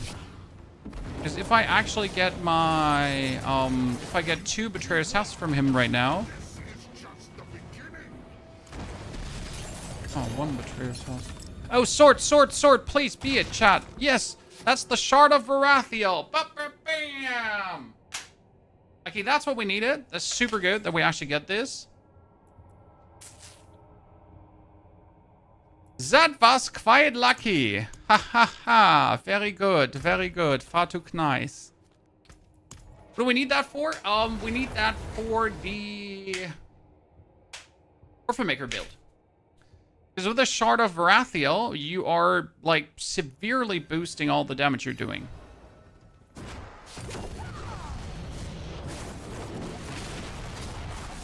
On a scale of 1 to 10, how good? Well, if you're looking for a game in Diablo 4 to make a character that grows from 0 to hero quite quickly without having to put in hundreds of hours of gameplay, then you have a nice and fun casual ARPG with enough depth to make it challenging and interesting, but not too much depth to make it like a goddamn brain burster. And that's pretty much Diablo 4 in a nutshell. I mean, I have thousands of hours in this game as a creator, and I've not regretted that, right? I don't hate myself. I don't hate what I see in the mirror. I'm actually, you know, I can still look myself in the eyes in the morning without feeling like I'm lying to people consistently. So I guess we're doing good, right?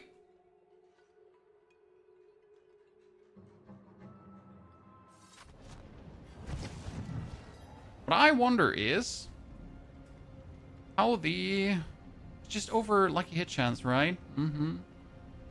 I wonder how the goddamn Orphan Maker build is restoring the resource, and I think it's all over innovation actually, which is kind of crazy.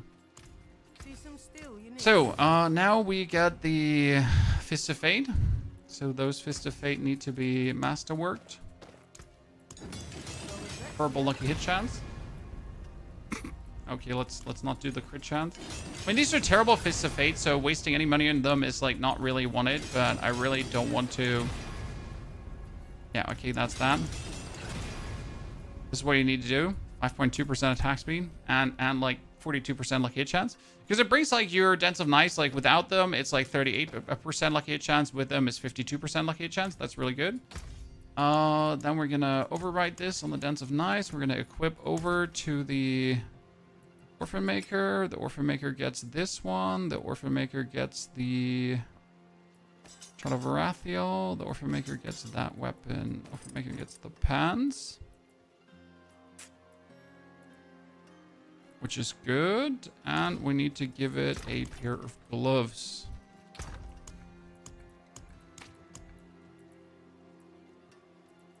At this point, any pair of gloves. So we just get something.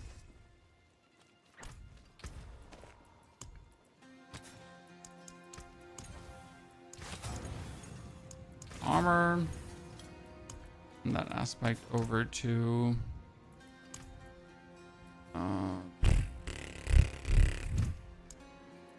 something that's not the aspect that we have there right now. Ultimate skill.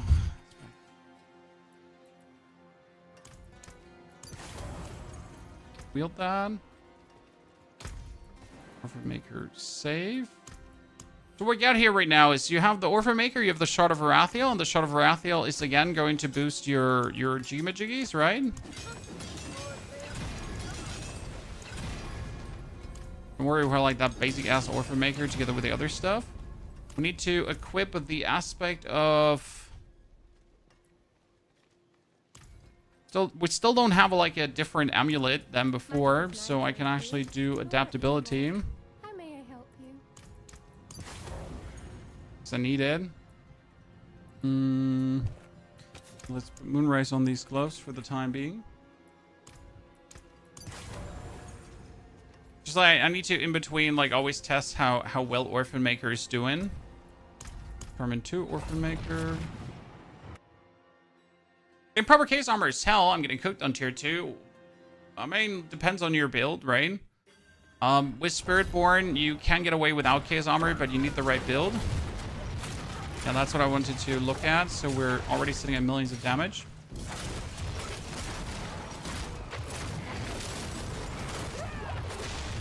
Build seems weird. Why are we not just killing them instant? Well, that's because we are kind of like having to rotate 3 abilities.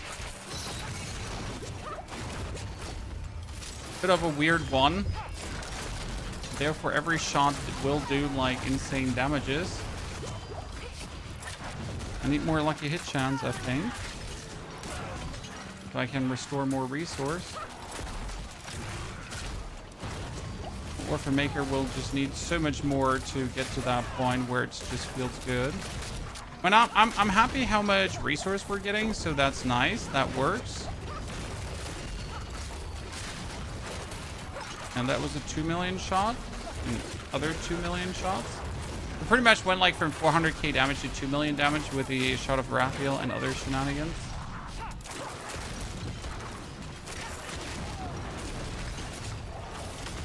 This is the only problem about Orphan Maker. It will turn out to be like an absolute top-end damage build, right?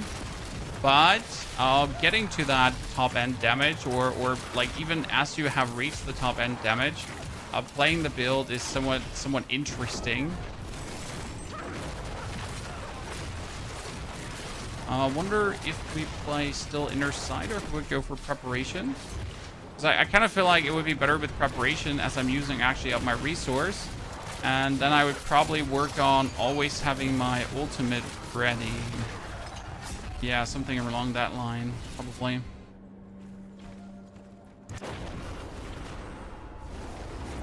It's gonna be interesting. Okay, so we're getting there, chat. We're getting there. Ah, you know what we need? We need Grasp of Shadows, probably, right? Okay, let's go back to the Dens of Knives for now. Again, Orphan Maker is like great. We need to get to that point.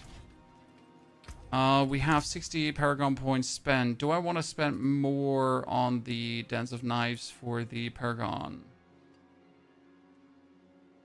And we got the cheap shot. We got the... Oh, did I swap over the build properly?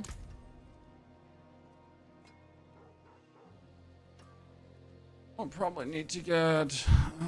we got the Dance Macabre, we got the cheap shot. Probably need to go over to get ourselves the... I mean, we're not at Eldritch Bounty. We can't use that yet. Because it doesn't work. And Leiranas doesn't do anything for us as well. So it's actually like, until I get the core skill shenanigans, we can't really scale much further. Get back to Torment 2. Into the Helltide to get myself more steel, right? To then do Duriel, probably. I'm doing very well, sir. I'm having a lot of fun with Rogue. When it plays effortless, which is good. It doesn't give you too many headaches. And obviously, thinking about doing 2 builds at the same time is always a bit of a hassle, right? Instead of just focusing on one build. However, it will all be worth it in the end. Don't doubt my commitment will pay off.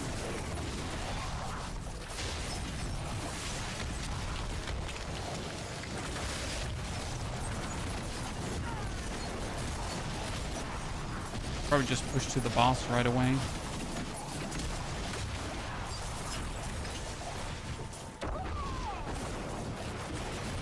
Could at least do the basic chaotic rift. Could always be a mythical one. By the way, you can hover over to find out what kind of rift it is, in case you didn't know that. If you don't want to go, but you do want to know, just hover over it.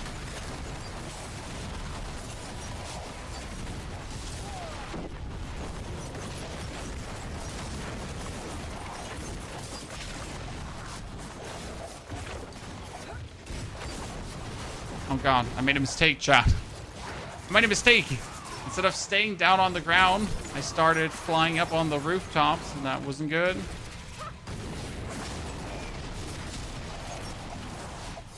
I'm having fun on the Druid. I tried Spiritborn, but I need more gear for the Evade Erratic for me. I mean, the Evade Spiritborn is weird, sir. Depending on your system, it might be lagged.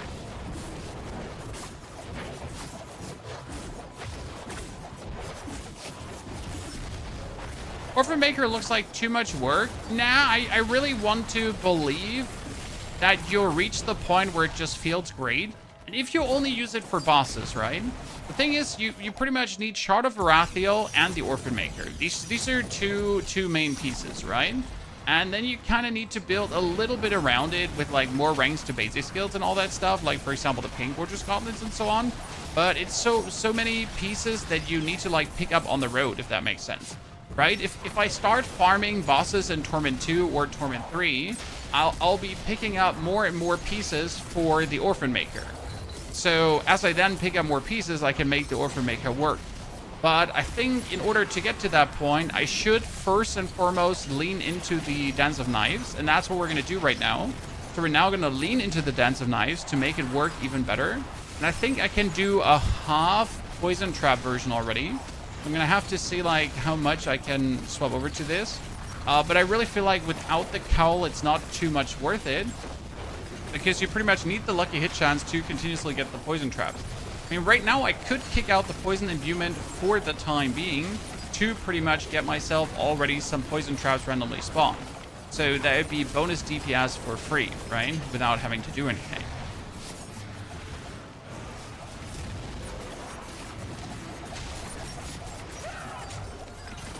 I think that should actually work out great.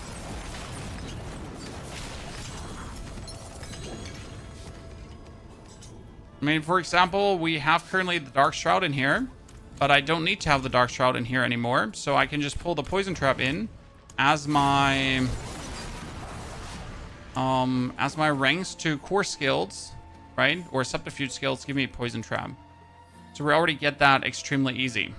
We're not freezing right now, so I could move the Frigate Finesse over to the alchemical advantage to already get more lucky hit chance. Right? And like this, we should technically already see some traps happening because we have the aspect here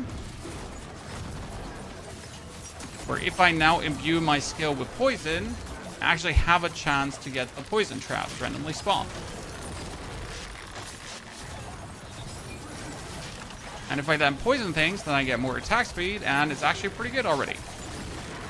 Just like that, right?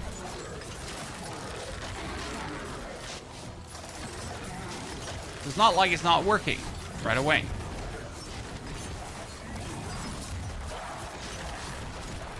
Let's see how it does now against the boss. Maybe this would be the way how I can kill Torment 2 bosses. Honestly, in order to have Diablo 4 perform better, you really need to turn down your textures. Textures and global illumination. Then you get rid of a lot of the problems. When I have a powerful rig 2 and I pretty much just turn the textures down. Otherwise, it gets weird. Okay, see, like, with the poison damage now? See, like, it works, Chad. Now, the problem is that my poison skills are not yet, core skills, so we're not getting the maximum damage. Okay, let's see if I can squeeze out a bit more of the damage. So, we could do...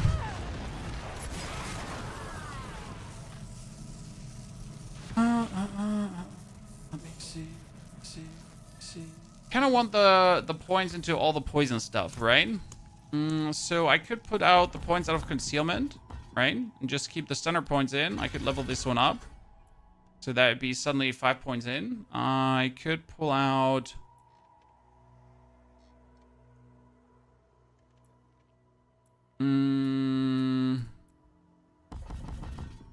these points and do more poison damage. Then let's see how that feels.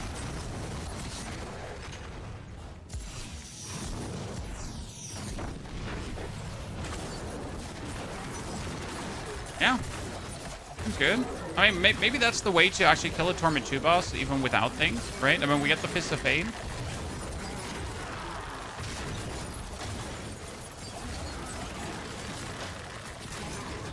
I'm using Companion Druid build. On the last program page, I put the Electrocution glyph with Ancestral Guidance is working like butter. Yeah, you can do that. For sure.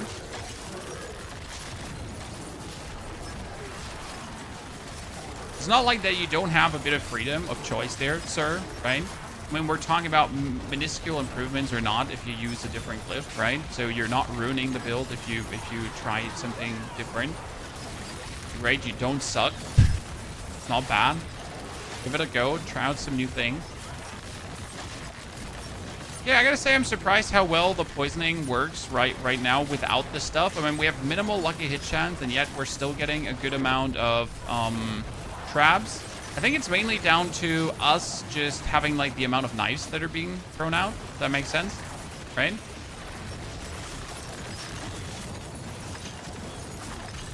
That's good.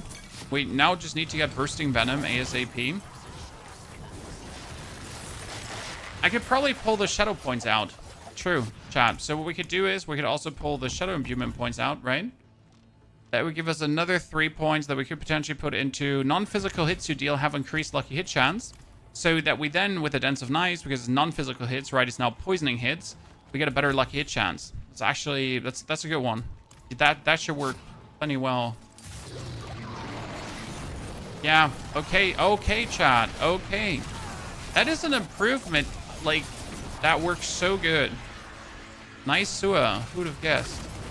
Okay, so as soon as we're getting Torment 1, we pretty much want to do the poison swap. I mean, obviously it helps if you have the aspect. That's the thing, right? If you don't have the aspect of Bursting Venoms, you can't do this. Because the aspect of Bursting Venoms is the one for the lucky hit chance for traps. Interesting part is, now with the lucky hit chance for traps, you know what happens as well? You can finally properly use the... To be honest, that is a lot of opponents. So with the lucky hit chance for traps, you're also able to use the legendary here. Enemies, we have Cheap Shot. we have like Dance Macabre, right? But on top of Cheap Shot and Dance Macabre, we could actually take enemies are affected by traps now. Right? Because we are actually putting down the traps. We are getting the traps, so we can also now have enemies affected by traps. I can go for...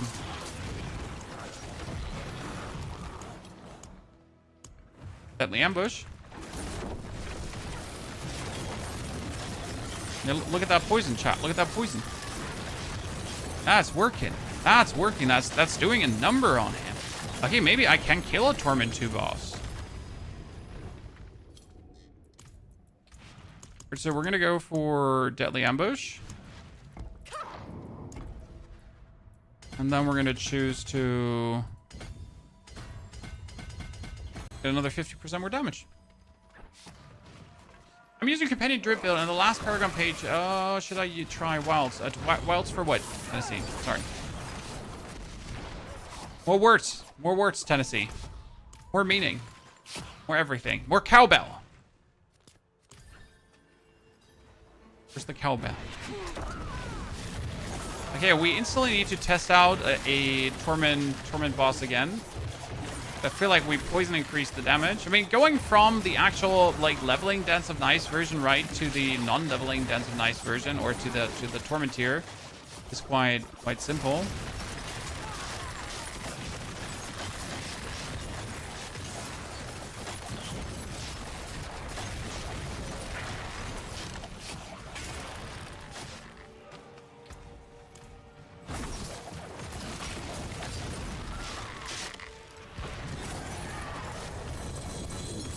And that another 50% more damage is pretty juicy.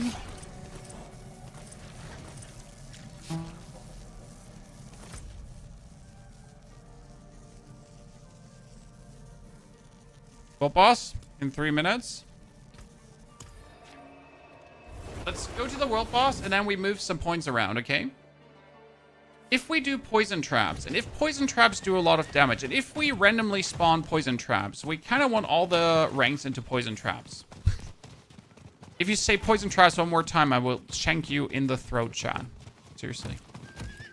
Okay, we don't really need haste anymore, right? Because we have enough movement speed and attack speed, probably. So haste can go away. What we could think about is innervation to actually restore energy, because if you restore energy, you could play the Quox rune. That's very important, so we should try that out. We should also try out Second Wind in between. Second Wind would only be possible if we actually use up all our energy, right?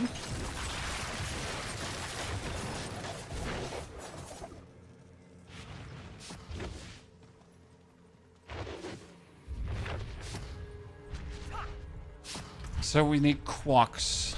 But I would need a Who, but I don't have a Who. And you also wouldn't have Quox at this point. So I kind of feel like putting Quox on is a bit of a cheating, right? So we don't need this right now. We can keep the haste. We get the Alchemist Fortune. Greetings. I mean, onto Dawn, we're not really using our ultimate skill anymore right now, so we don't need to push the ultimate skill. I'd rather go for poison enemies deal less damage, right?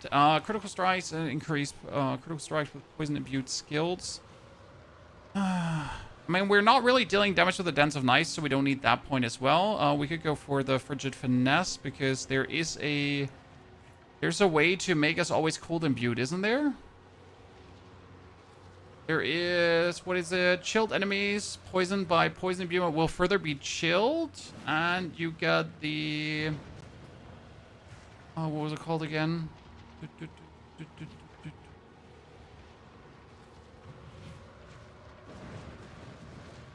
You do Penitent Griefs, probably.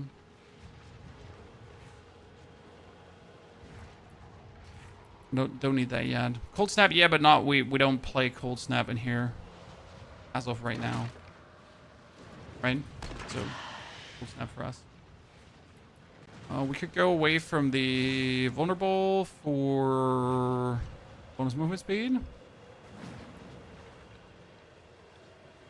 We have Dance of Nice, but we don't need the crit. Because that's the thing, like, right? If you do damage with the poison, you don't need the crit. You could add dash, so by removing the shadow imbuement, we could add dash to the build. That's a nice thing. Like, getting dash is cool. We could also add Caltrops. Caltrops would be nice with this one here for the damage. Let's remove this, and let's add that one. Because the main plan would be that, obviously, your Poison Trap is what deals the damage. Your Dance of Knives is just what augments the damage. I would obviously have to go away from the momentum at some point to put the exposure out.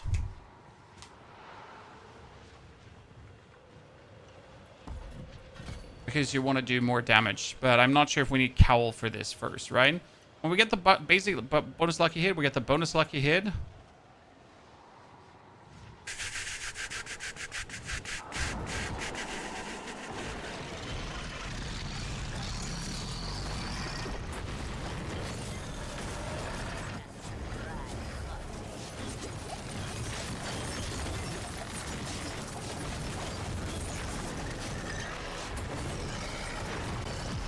In worst case scenario, you could always put out a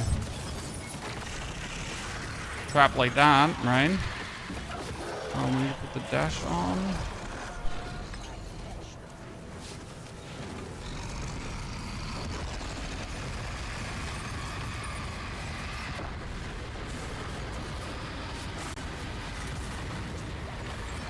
Oh, I got killed. I got killed, chat. Oh no, the pain. I'm so dead. Blizzard fixed the economy. Seems like there's a lot less gold this season.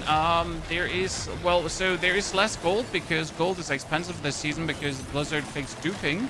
And usually people would dupe boss materials and then would sell these boss materials to the vendors to get gold and then do boss materials and sell and so on. So that's how people created billions of gold extremely easy. Now the duping is gone, as it seems. Well done, Blizzard. And not only is the duping gone, this creates not people then spamming Belial and flooding the market also with unique items, right? So it's quite interesting. This is probably the most healthiest season in terms of RTM, at least so far. Like, I'm not sure if they'll find things. Damn. Wilhelm, are we streaming to different platforms? We stream to Twitch and YouTube vertical and YouTube horizontal. So we have 3 chats that we interact with. But no worry, we don't hate you. So if I don't see your message, it's because I hate you. It's not because I have been playing the game and or reading someone else's message. It's because I hate you. And that's the truth. Like, I'm not sugarcoating anything here, right? It's just personal, untainted hatred for you personally. Yeah. Cheers, by the way. Great to see you.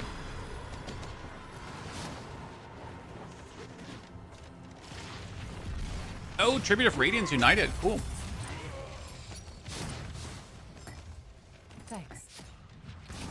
So, we get ourselves a Moonrise Gauntlet. We get ourselves a helmet. We get ourselves a bow. That's not weird. Maximum resource helmet. No, I mean, we don't need a helmet. That's the whole point, right? Oh, have maximum resource and cooldown reduction. Do you know how rare a helmet is with maximum resource and cooldown reduction plus a 3rd slot to reroll? There are a lot of builds over the season where I would have killed to get that.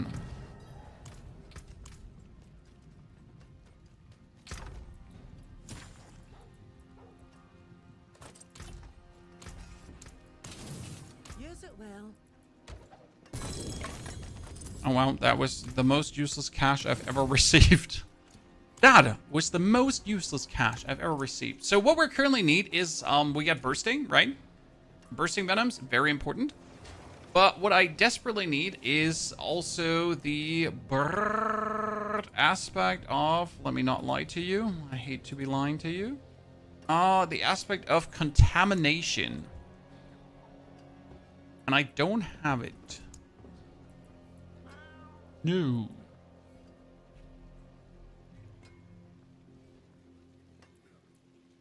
So we're currently playing like the Star Shard aspect, and we have the inner sight thingy because why not, right? But we kind of want to have other stuff. I mean, we got bursting venom, right? So that's important. Actually, bursting venom should probably be on my amulet. Because if bursting venom is on my amulet, it has a better chance. And then we can play Noxious Ice here. Right? Chilled enemies, poisoned by poison imbuement will further be chilled for 20 per second. Additional poison damage to poison enemies. I'll probably have to get myself Penitent Greaves. Okay, we got some boss materials. So what we could try is if I can now kill a Torment 2 boss with a slight swap over to poison stuff already. The biggest problem is that we can't scale the poison trap's damage unless you're really getting yourself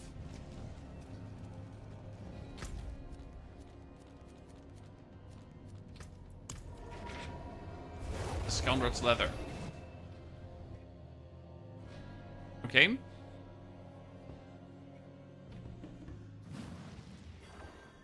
That's what we need. Kimberly, by the way, thank you for the gifted sub. Butska, thank you for the 88 months of support. Pleasure. Appreciate that a lot. Chat, if you did bring your Prime sub, don't forget to use it. Appreciate it.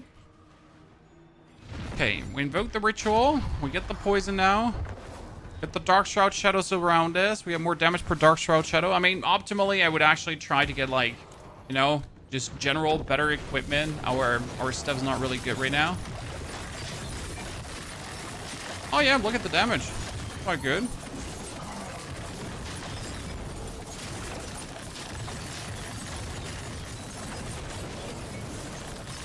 And this at least looks like I could kill a boss. Oh wow, he just hurt me with that lightning. He was like, you can do what? And then smack the shit out of me. Okay, let's push my resistances up. Yes.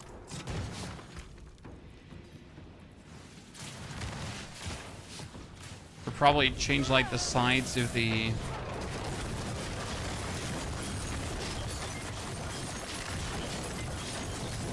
As long as we're moving max range and he can't smack us, we're good, I reckon. Ow, ow, ow, ow. As long as we're not, like, you know, running into random lasers, we're good.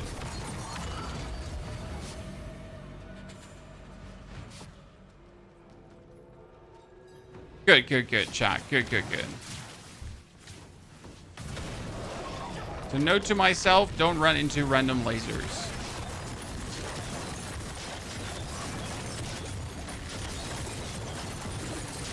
But hey, if you think back about our first Torment 2 boss attempt, right? With the non-poison, with the non-poison version, I think we're doing better. What we should do though is we should repair our gear. Step number 1. Then let's do the. Then let's do the, instead of going here over this side,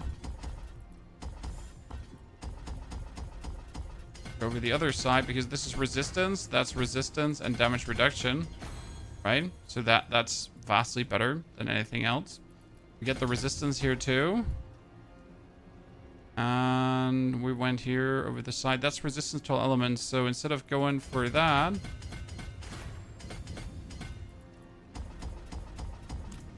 just like gotta reconsider like slightly better pathing for the early game.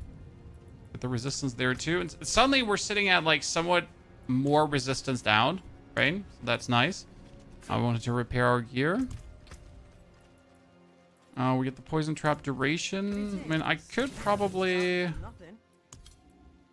I need to get rid of the Kanjar because the Kanjar is... No, actually, we can still use that. Nevid, good to see you there, partner Rooney. Nevid, hope you're doing well. Thank you for your 61 months of subscriptions. You're trolling? No, sir, I'm not trolling. I'm trying out things. I don't know what's so hard to understand about playing stuff and making stuff work in a self-challenging way.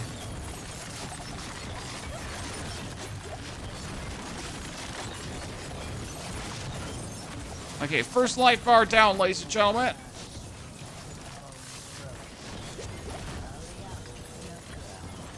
Not get smacked again. I wonder if I like Dance of Knives into his smack, if I'm going to get it silly.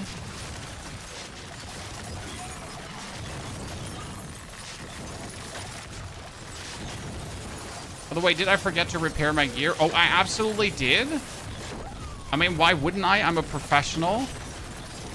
Okay, obviously forget to. Wow, this is damage. Well, this is damage. This is good. Yeah, let's go. Torment 2 boss down, chat. Okay, quite nice. Almost worthy a celebration. I guess killing Duriel, though, would be really annoying. That's a Shroud of Canderous. I don't want a Shroud of Canderous. That's the question. Do I want?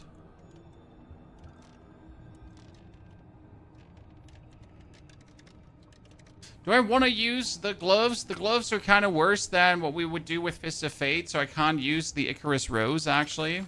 Right? Not yet. And I'll probably want to use them down the line if I get another... What is it called again? If I get another... Brain say it. Brain say it! Ah! It's not working. Sorry. It's not working. Fist of Fate. On a different item as a chaotic armor, then I could use it. Sorry. Brain was resisting outside pressure. I could probably kill Lord Zur. I mean, it's probably most likely kill Lord Zur. Give it a try. Evan, take care, brother. Is the Undercity worth to play if you have tributes? Yes. Without tributes, there's no reason to go into the Undercity. Like, you would never be like, oh yeah, let's go for the Undercity. Wow, Undercity is so great. I love the Undercity. No. But if you have a tribute, it's like, oh yeah, Undercity. Undercity. Wow, so cool, Undercity. Not a brain issue, it's called Monday. Oh, absolutely.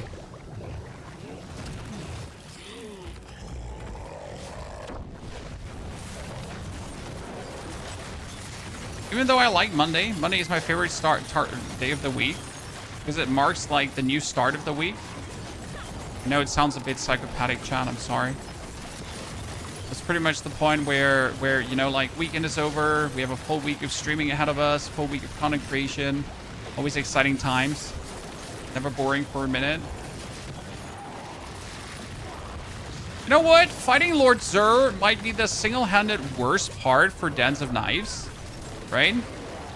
I'm like sitting here and I'm trying to rotate around while the dude is trying to mash me like with his one hit. And he's creating these pools of blood that I have to like rotate through. And I can't actually rotate. So I gotta do an 8 now. Right? Instead of rotating through pools of blood, I gotta do an 8. I can't go through pools of blood anymore. Ah, but still, hey, come on. Torment 2 Zur, child. Let's go. Chaka chaka. Man, I'm pretty happy with that power gain. I thought this would take longer. So what would be the crazy part if we get Scoundrel's Leather, guys? So why do we want the chest piece so badly? I just need to hammer this in your brain, okay? Like, it's very important. So let me try to make my point here why Scoundrel's Leather is so important. So it turns Poison Trap into a core skill, okay? And this would mean that suddenly the Poison Trap profits from everything core skill wise, okay? Every single thing that boosts core skills boosts Poison Trap. Why is that so important? Well, you have a bunch of chaotic powers that actually make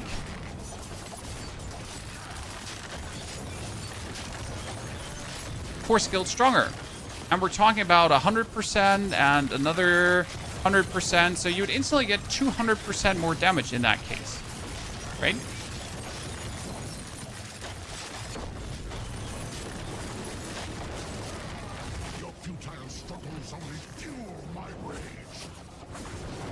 I don't think we could kill Big Belial right now.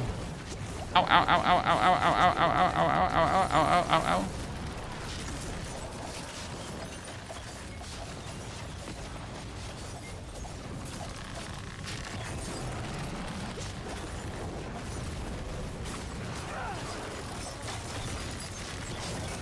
I'm trying to not die to like your oh ow. I'm trying to not die to the exploding things.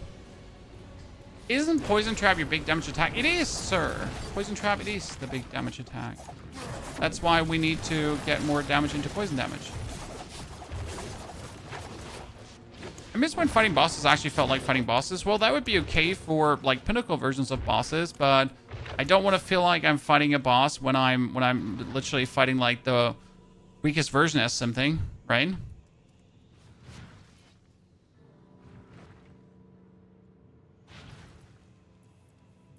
What a bunch of useless items. Let's try another fight against him. So yeah, I do agree. If I fight a boss for the first time, Torment 4 or whatever, it feels good when it does feel like a boss fight. But honestly, when I'm farming, I don't want it to feel that way.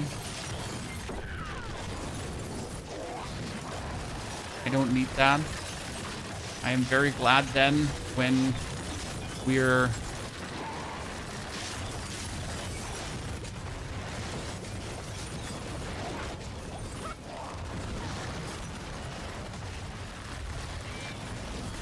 sending these nerds back to the lobby.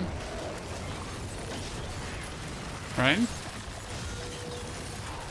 I mean, if we now had like pinnacle versions of bosses, things would look a bit different, right? When we actually say, okay, so I beat Lord Zur, and then on Torment 4, I can use twice the material to summon like a super version of him, or something like that, and then I can get even more loot out of it, or I just do it for the challenge, but that would be useless, right? But more loot for the Uber version, that'd be kind of cool, personally.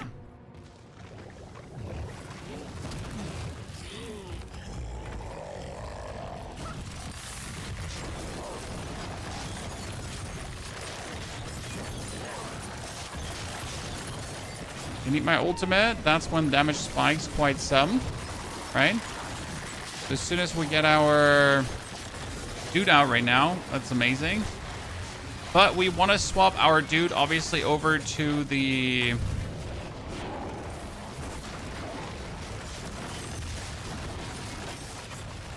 want to swap our ultimate over to Death Trap, but we need for that also the Scoundrel's Leather for that to be worth it.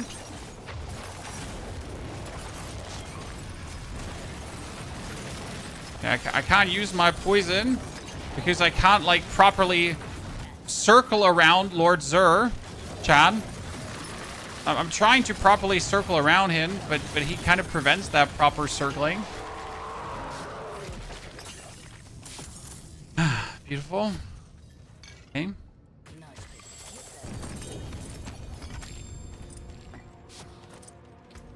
Okay, bunch of useless things, obviously, but we're also getting the pincushion dolls.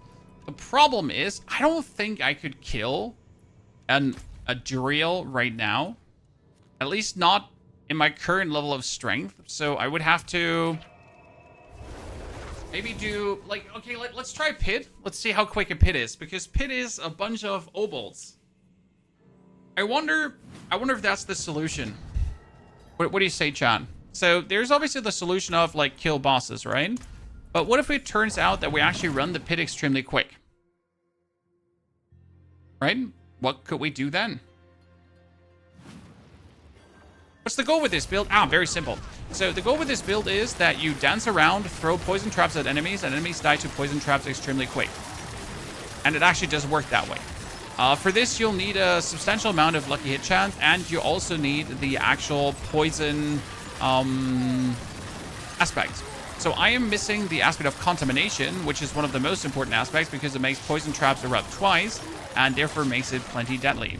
I also do not have the amount of lucky hit chance currently to actually make poison trap exactly work the way I wanted to, because I might get some, but I don't get the most that I should actually get. So that's like the problem. I need more lucky hit chance. However, like as you can see, for like just early pit rushing through, it's already working quite well. I mean, even at minimal efficiency, it works, which is always great for me. I think this is important things to point out, right? So I can level with Dance of Knives, then I can swap over to the poison version as soon as I get like something Fist of Fate-ish, some lucky hit chance shenanigans. I probably don't even need the Fist of Fate, but it just helped, right? And we can already with missing aspects actually play,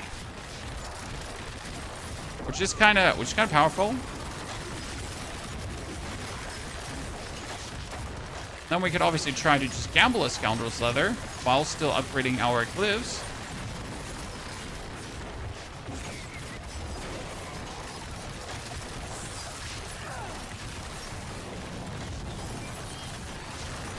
Considering that we have no glyphs activated yet, apart from Headhunter. Right, the other glyphs are not activated.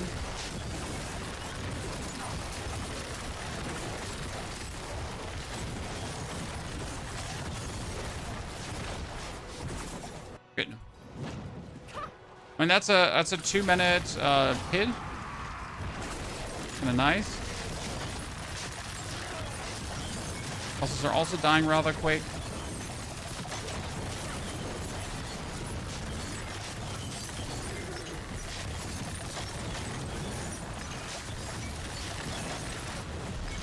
We're currently missing this aspect, the aspect of contamination. What does contamination do? Poison bursts for additional 10% of its normal damage. When it triggers, if that critical strikes, you deal 40% increased poison damage for 9 seconds. And that on a 2-handed weapon, obviously, right?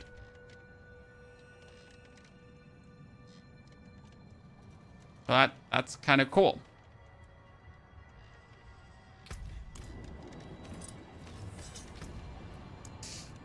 Don't have that though, right? Don't even have an ambush glyph. Kind of stinks. Okay, Kenny is for non-physical damage. And since we do physical damage, that's pretty good.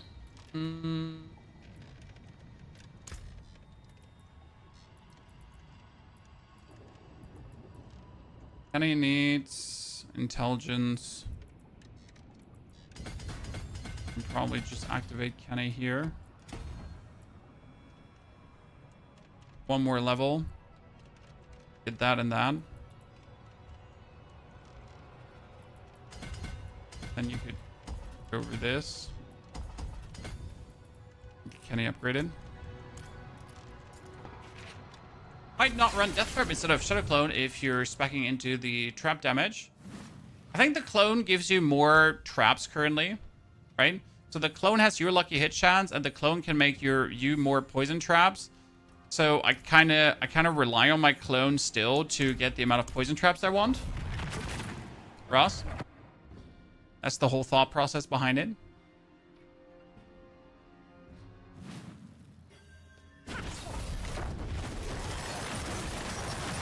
And you can't actually use the death trap, right? So the clone I can use, and I can instantly just like get more damage while Dance of Knifing. While if I would activate the death trap, like, you know, it wouldn't just give me more damage than the clone in the current state. Now, obviously, as soon as I have the Scoundrel's Leather, I would use the death trap, though. But I generally don't think it would actually lead to more damage at the current given point. I mean, gotta consider you get 2 Dance of Knifies, right? You get 2 sources of putting out death traps, and since we don't have the Cowl of the Nameless yet for more death traps super easy, it might be that that's just the better way to actually get more death traps, more poison traps, right?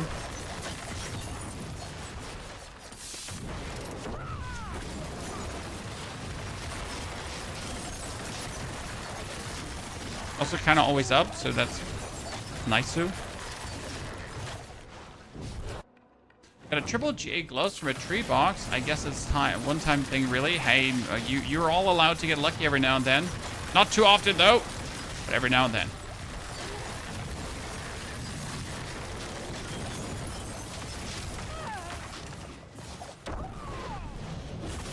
I just want cowl, chat. Just get me cow of the name. That's pretty.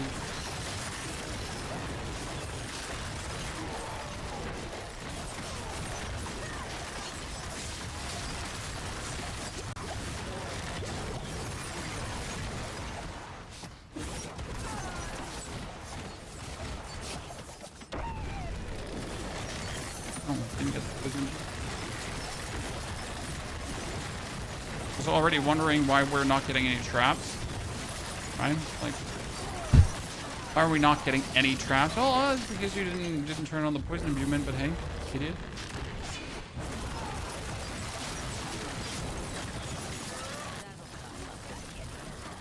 This is so far a very satisfying loop to go down.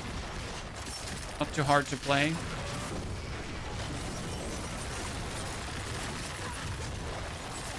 And we just gotta see like the massive damage boost as we get Scoundrel's Leather. You're using Gorilla Spiritborn. Well, are you going for the version that I showed you, brother? Like, we have uploaded the version for our Quill Volley Gorilla Slammer. It's all about getting, obviously, the Banishless Talisman with a lot of maximum resource bonus, together then with the Rod of Kapaleka. And the Ring of Midnight Suns, right? All these things kind of together.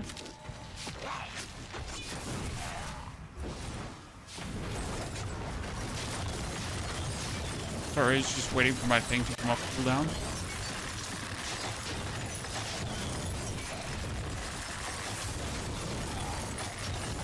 Okay, how do I get the aspect of contamination? I'm probably gonna just go for bartering, right?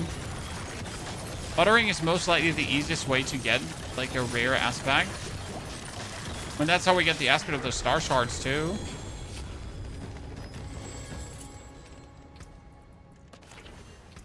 Good. Now we get Kenny leveled up, ladies and gentlemen. So that's instantly 15% more damage. That's quite nifty. We do need versatility. I don't think we have versatility. And we do need snare. We probably don't have snare as well. Great. So we have none of the ones that we want. Fantastic. Great. So I guess we can level Kenny up further.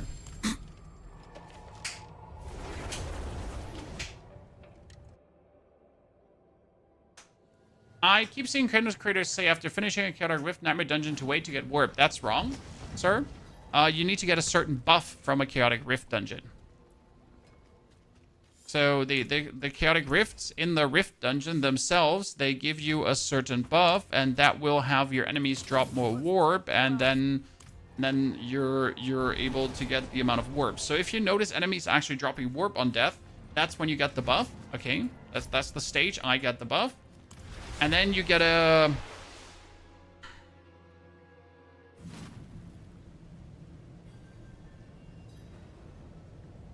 Then you gotta kill things as fast as possible. Sometimes I wake up. I've been practicing.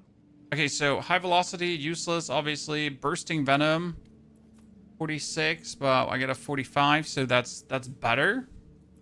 That's not a 200 weapon. So we're gonna use our stuff we have, and we're gonna hope to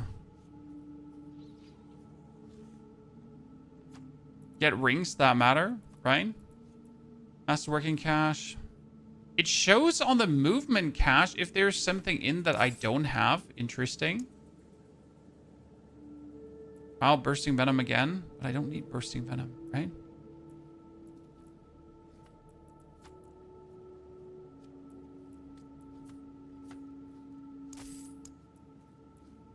Hectic Pants. I mean, those pants are better than the pants I have because the pants are weird.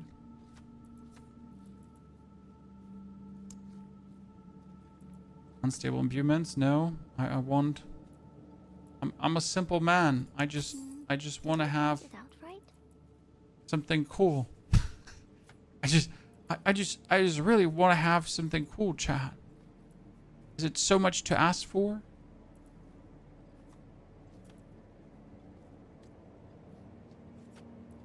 Even more Bursting Venoms? They're actually better than the current Bursting Venoms I have, which is interesting.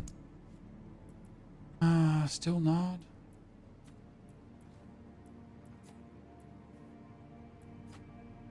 Damn.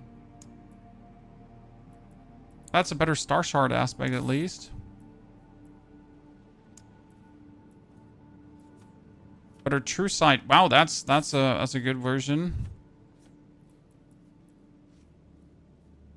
Wait, we should have some more.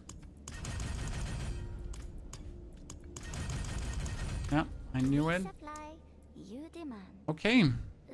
Game just not all about like giving me what I want again. It's another true sight aspect, but it's worse than what I have because I just got a 192, so that's great, right?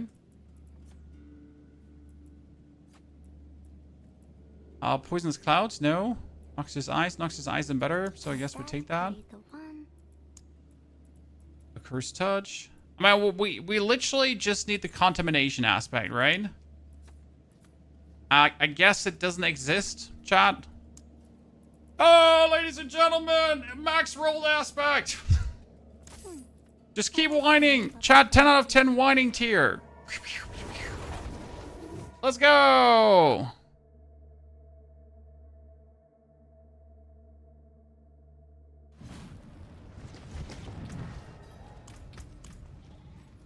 Complaining online works in 99% of the time. 100% of the time it works 99% of the time to 100% of the time. What?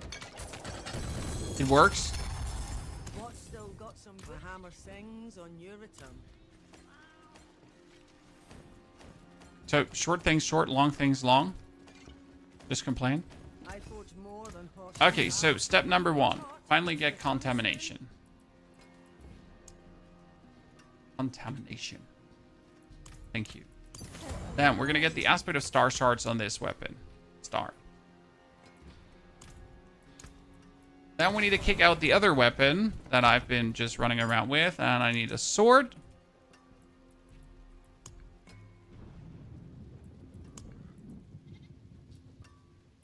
Yeah, and if I have to take one with overpower damage, I have to take one with overpower damage. That's fine. But I can take true sight. So that's good. So aspect of true sight on that one as well. Great. So we had true sight, we get star shards, we get contamination, we get noxious eyes. But we get it actually better. So Nox.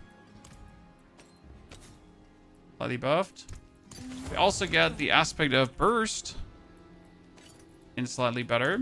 So we're actually sitting at a 45% chance instead of 43% chance. It's minimal, but I'll take it. We get our lucky hit chance gloves. Sadly not hit the lucky hit chance a single time. Okay, so with this in Tau, we should be able to... I mean, let's just jump right down Duriel's throat, right? What's the worst thing that could happen? No, you know what? Let's go to the Hell Maiden just to vibe. Okay. Ozzy, get today 3rd mythic, 1 from the tree, 1 from the Helltide, 1 from Infernal Hordes. Dude, the mythics are just there waiting for you, brother. So now we get another 60% more damage and another 80% more damage, and that should work quite well. I mean, now the only thing I need to do is wait. I will never get the chest piece I need from gambling with obols. Oh man, my luck is so bad. Oh, it actually didn't work. I'm confused. I tried my best, chat. I tried my best. You know? What can I say?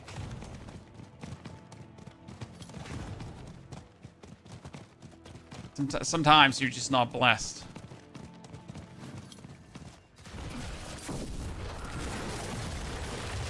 Okay, we've seen numbers in the millions, which is obviously not crazy, right? But it's just for benchmark reasons.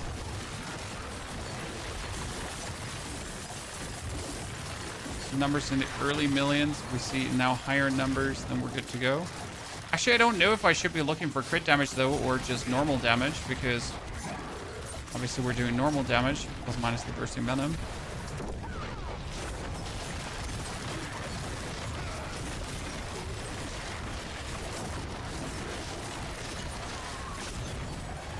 I want to say I feel like things are dying faster, but it's not like things haven't been dying fast anyways. Right?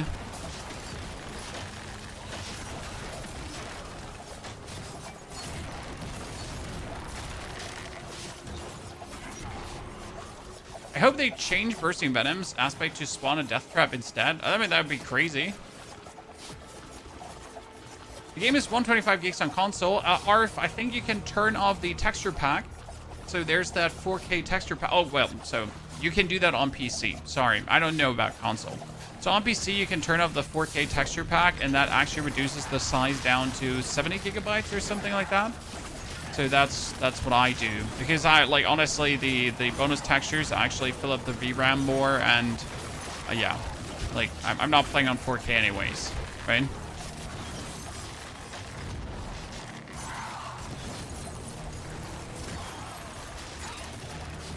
Are you using Dance of Knives in Torment 4? I wasn't planning to, but like it seems like we are. So my plan was not to do Dance of Knives into Torment 4. But the actual easy scaling of the build has me kind of like in its clutches right now, and I kind of want to see how much easier can I do it. I mean, because it's really good. Like I'm genuinely like, I'm just sitting here and I'm like, oh yeah, yada yada, let's go. Right? That feels really nice. Let's actually do the important thing. Like, we're gonna temper things we need. So we need the poison trap duration. Okay, always get the poison trap duration. And then we get damage per Dark Shroud Shadow. The other weapon. For duration.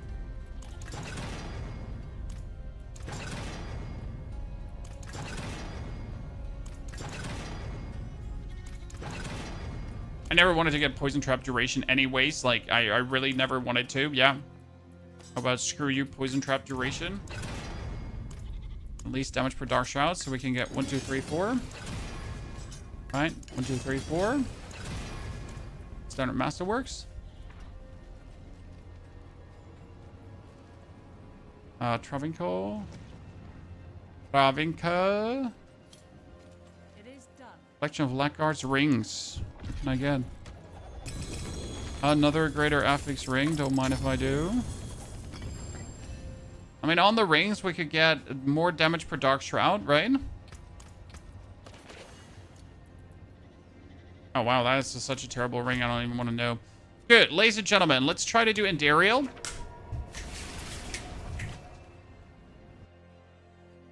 I kind of feel like Endariel is just going to be pain. And I should swap down to Torment 1, but we need to try.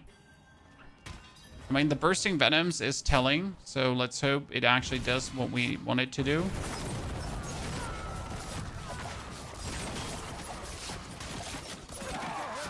The real damage is going to come with the Scoundrels. I mean, if I can't get that killed, I'm just going to get my boss mats from the other guys, and we're going to spam it Torment 1.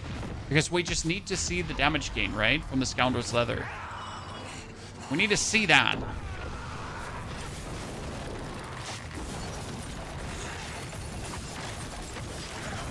Oh, that's nice. It was nice. I mean, reasonable. I mean, apart from me, like, dying to her doing whatever, but damage is reasonable. Yeah. That's actually more than reasonable.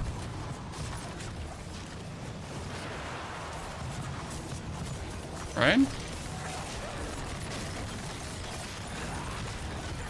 That's pretty good damage. I mean, obviously that I'm like going around and getting hit by things is very unlucky for me and hyper unfortunate, but damn.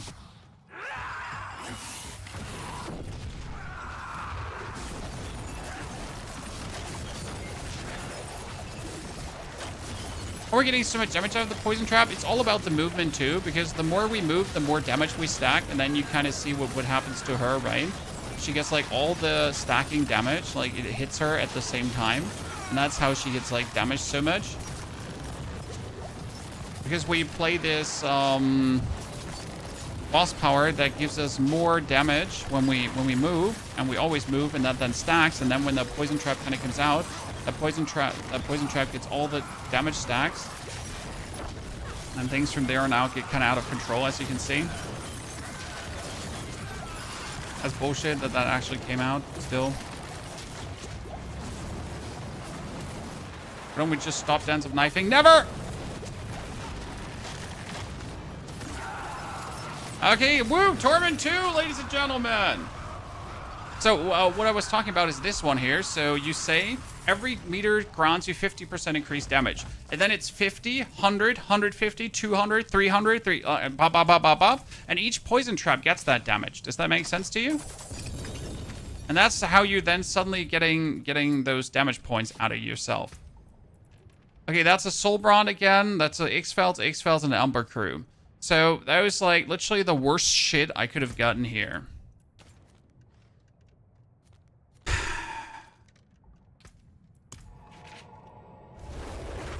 Rekanoth, we could definitely do Rekanoth, Daniel. It's not a bad recommendation. You're not terrible. You're cool.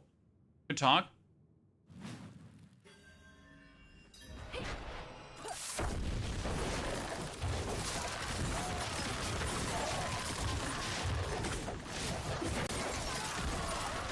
I mean, the easiest way for survival would be right now putting the Quox Rune in, right?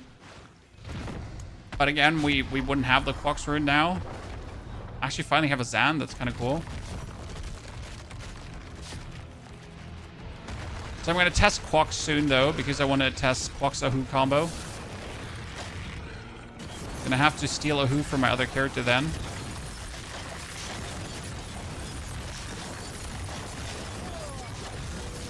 Oh no, I stood in this poison explosion and that was kind of bad. It hurt so much. Sorry, John. Cosplaying. Class are you playing? A Rogue. This is boring, do you agree? Nope. But if you hate Diablo, just say so, sir.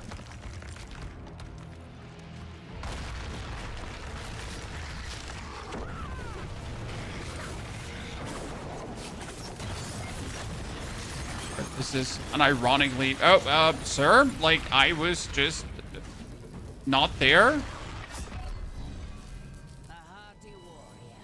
I guess stop going in front of him. Just keep circling behind him. This is unironically one of the best seasons we've had in quite a while. Due to the economy fix, the actual chase created, the chaotic perks being great, allowing builds to exist that never existed before, and other factors. So instead of like just going back in front of him, how about I just stay behind him?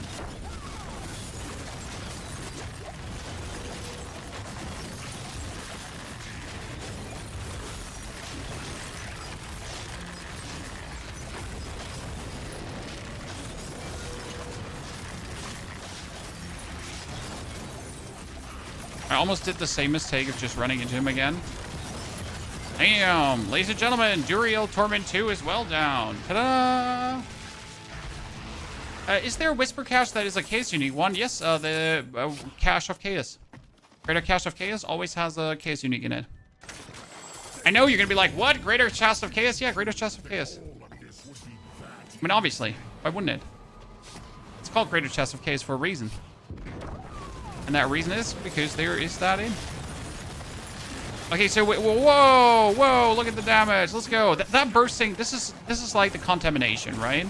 You kind of notice when the contamination procs and we finally get some more damage out of things.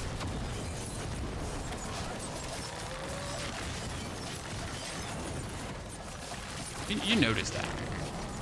Your futile struggles only fuel my rage. Aha!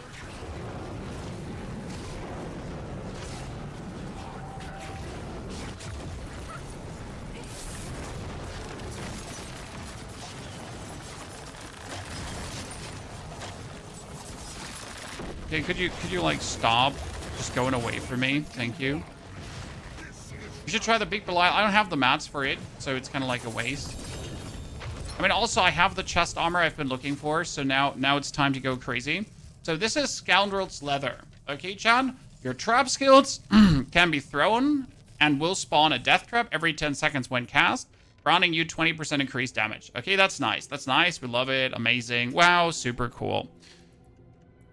Main reason we're using this, though, is that you're going to be getting your trap skills are considered as core skills. And that's it. Because now I can swap out Accelerating Chaos for Innovating Strikes. You no longer passively generate energy. However, your core skills deal 150% increased damage. That's it. Instantly, 150% more damage. Ba-bam! Not a single question, just that. And you can play Power Siphon.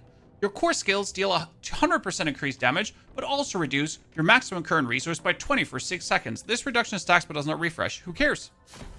So I'm instantly getting 250% more damage. Just like that. Then I can still play Accelerating Chaos for a random chaotic burst to appear and give me random cooldown reductions. Okay. So now we could probably compare the damage here just with a Duriel, right?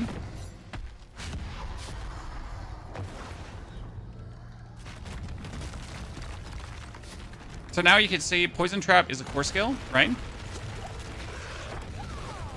And instantly has a base damage of 1,000,000 damage. And compare this to the damage from before, chat. There was a 50 million hit.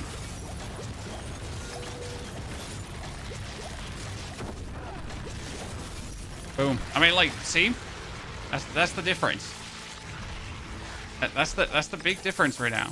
And just with that item, nothing more. I'm going from a 1 million hit to a 50 million hit.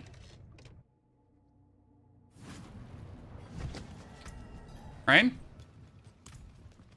And that with all the shoddy shit I have, because none of my items is good. Right? It's not like that a single one of my items is doing anything. All my items are trash. We're going to take these pants now. We're going to try to temper on them. I want second wind. Fuck. Because second wind would be amazing, right? And we could probably get...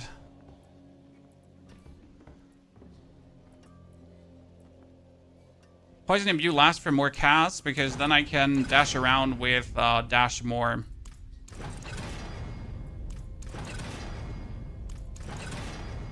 Poison Imbue lasts for another cast. That allows me to just go around more, right? We don't need the other items. They're all useless. Yep, let's keep them out. Good. That Scoundrel's Leather stays. So obviously you would like to have this as a greater athlete's item, but hey, you don't, so we'll just do this. And now let's get the Quox rune, because I need to try something out. And that something out would be following. We need to take our rings, and we're going to temper on them the Innervation.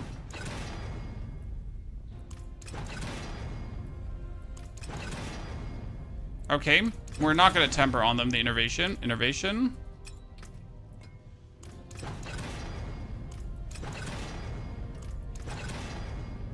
Innervation, I sent.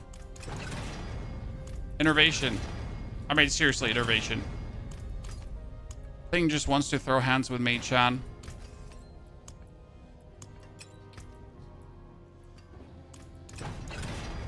Innervation, thank you. Innervation too. What's Innervation? I'll show you. Well, why don't you just... Thank you. So Innervation is this one. That says lucky hit chance to gain resource. The plan is to get this pretty much to a 100% lucky hit chance, and to also get the second wind up. Okay, now we can put these points out, and we could one in Death Trap, and Death Trap to increase damage from your trap skills by 20%. It's amazing, right? So now we don't need the Shadow Clone anymore, because now we get random Death Traps, and random Death Traps are good. Okay? We have this, we have this. We have 4 more points that we can spend. That's 1 more in this. The knocks enemies down is not needed. I don't think you need the other 2 as well. We can do enemies do less damage to us. Okay, that's kind of useful. Then we need the Quox rune.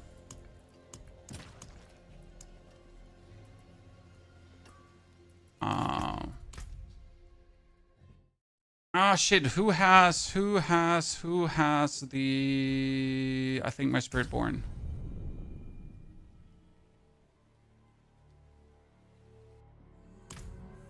Have you gotten Starless Skies? I got Starless Skies from a Mythic Rift. First 10 hours into the game. We got Puck Quox and Ahu Kui.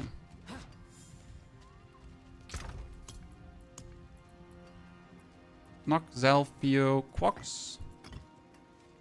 Puck can go in for Ahu. Ahu is so good because it has a 100% chance to work. Okay, 100% chance to work. And if you have enough lucky hit chance, you're pretty much guaranteed to get it, right?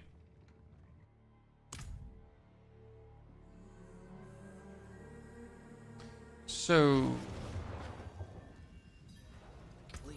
get ourselves now. Ahu Quox. Let's see how that damage gain is. So this should be the kickoff moment where things are getting nasty. So Torment 3 should be easy possible now. Apart from not having armor.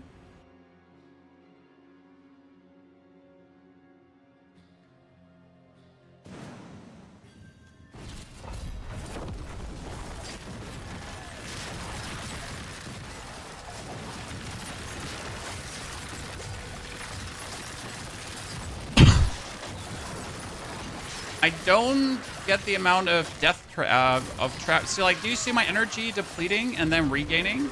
That's pretty much Ahu and Quox at play. And now you also notice how I'm actually getting Barrier because of Ahu and Quox as well, right?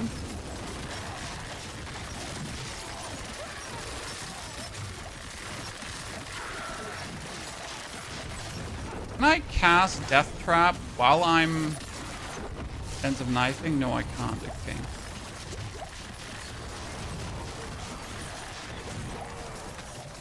I think damage is up there, chat, right? I mean, defense is not there yet. For that, we need more lucky hit chance, and for that, we pretty much need to... So defense is going to be better with lucky hit chance, and we obviously need some kind of elemental resistance. I mean, right now, we don't have any.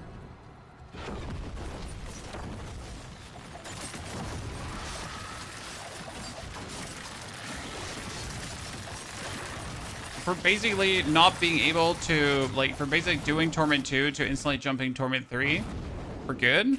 Now we just really need to fix the defenses so we could jump into Torment 4, right? What do you say? Looks interesting so far, chat, from a progression journey? When the progression was pretty much just getting Scoundrel's Leather, right?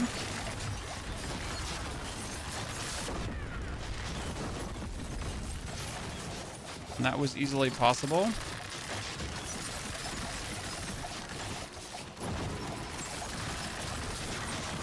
I need more lucky hit chance. So probably need to rework the Fist of Fate to...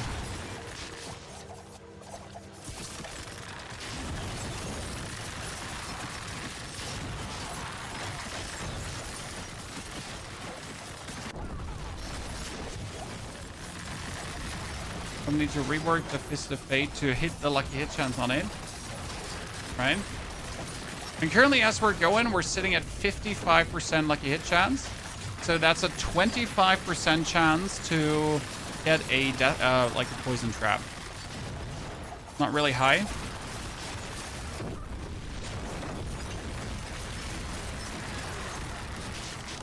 I'm gonna like look. That's good.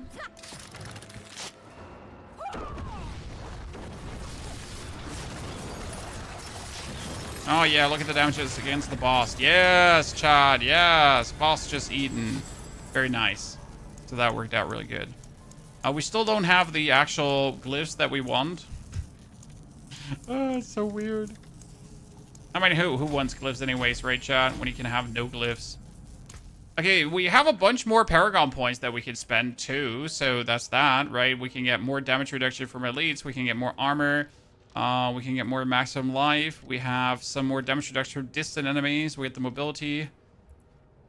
That was trap cooldown that we don't need. poison resistance, and we could probably just go over this board, right? And then just try to make yourself out. And the thing is, now you can play Eldritch Bounty, for example. So currently I was playing Deadly Ambush, and I was actually playing Cheap Shot. You deal increased damage double against crowd-controlled enemies, right?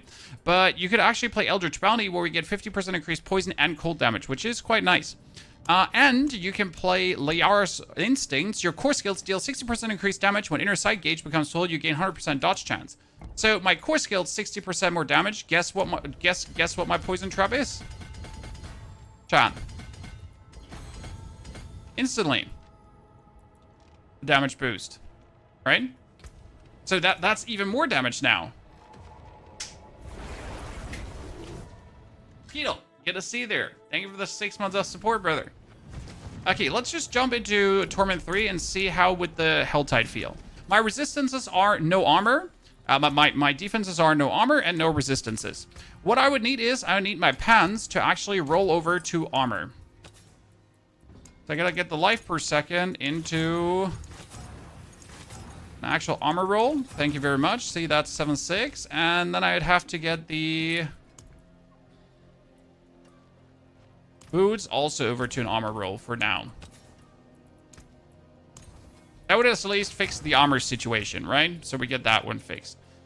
We could put on a helmet because my helmet is obviously trash right now. And we can put on the Umbrus aspect for the time being. So what we still need to do is we still need to farm materials to then do... Oh no, you know what? Torment 2. Because I need still the cowl. Okay, we got the Scoundrel's Leather, chat. But what we're missing is the cowl. Cowl was from Duriel, the King of Maggots. Let's go for the Palace of the Deceiver, kill him, and because we should destroy Torment 2 now, right? Or we should just like straight up face poop on it.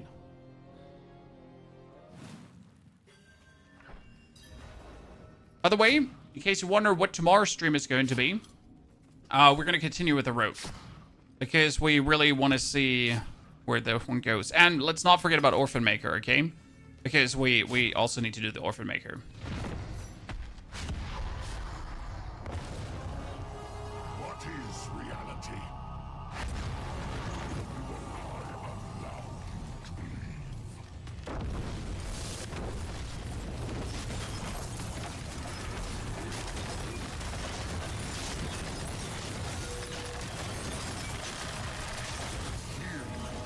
Oh, almost 100 million damage, chat. Oh, he's dead. Brilliant. He suddenly got all the stacks of damage, and they went like, boing. Enemy gone. Actually, we don't even have to play the Death Trap in here. So instead of playing the Death Trap in here, we should play the Caltrops. Okay, I need Betrayer's Husk, Duriel Lute, and I need a cowl. Chat, I don't see a cowl. I think I just got officially robbed. You really did not. You gave me more Scoundrel's Leather. That's nice. We appreciate it, right? We really do. But how do I not get a single cowl now? How? How, chat? How did we know? The legendary runes, though, that not bad. But do I need them? Did I ask for this? I don't think so. That Scoundrel's Leather on. Destroy that Scoundrel's Leather. Take the Quacks, take the Ahu. Upgrade it. Why that? Because of 30% Scoundrels. You want it.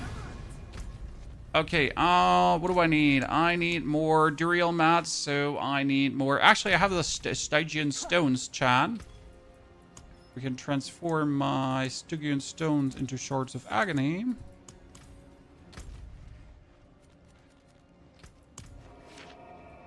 Being new to D4, what class do you think one should start with, or are they all okay to learn on? Technically, if you're completely new, it does not matter what you do, because you're going to play the campaign.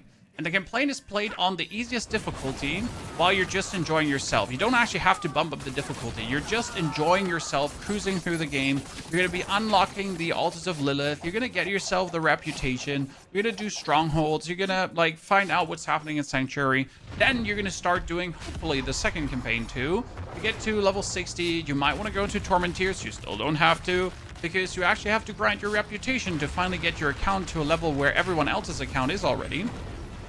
Right? And once you have that done, then you can actually start a new character, dive into the season properly, and have yourself a good time.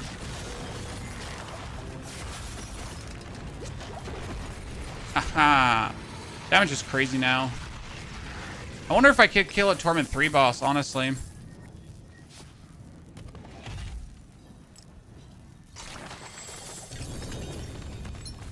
Still no helmet. Oh, you absolutely disgusting boss loot.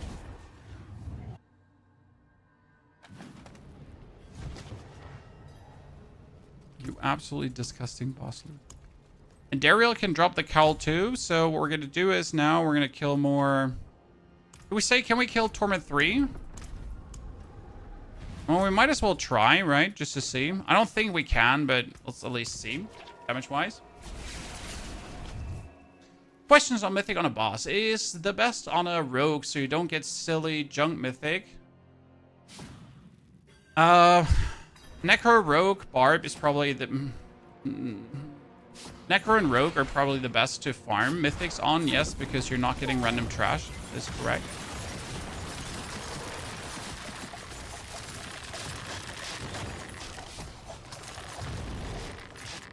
Let's see how Torment 3 is.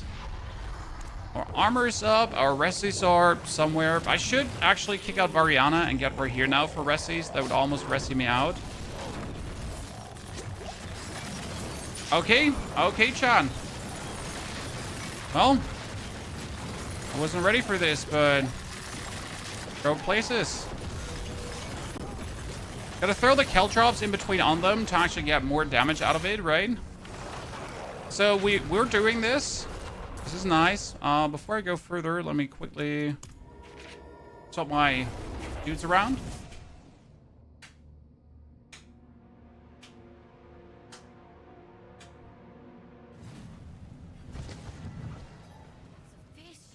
Because you're gonna get, we're here now as a... We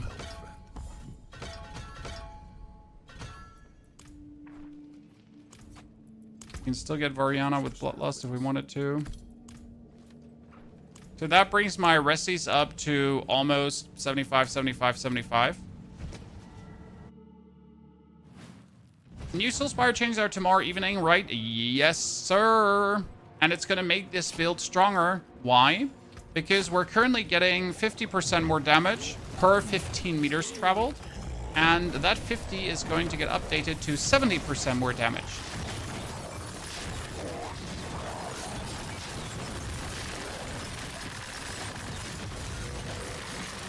I can imagine, actually pretty good. Oh my goodness, I should not be allowed to go through these blood pools, Chad. I should just not be allowed to go through them. I'm not sure why it's happening. What my brain does there to make me go through them.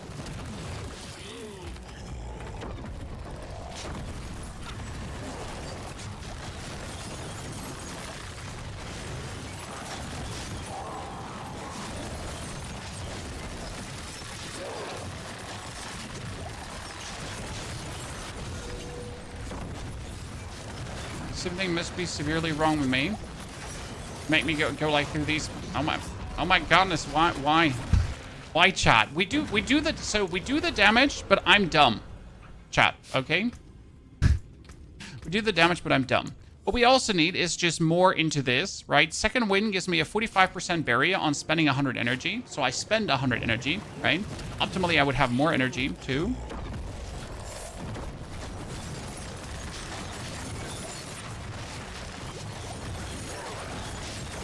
$108 million, let's go.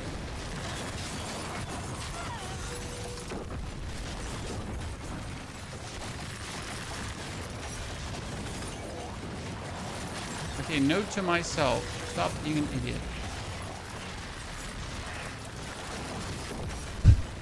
Second note to myself. Stop being an idiot is harder than it looks like.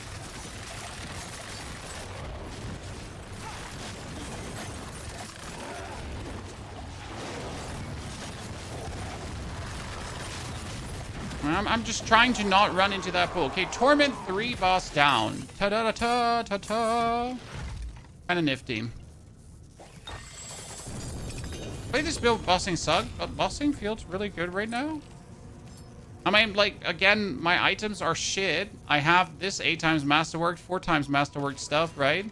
I'm missing maxed out aspects and those kind of things. So for the level of what we have, this is pretty damn good.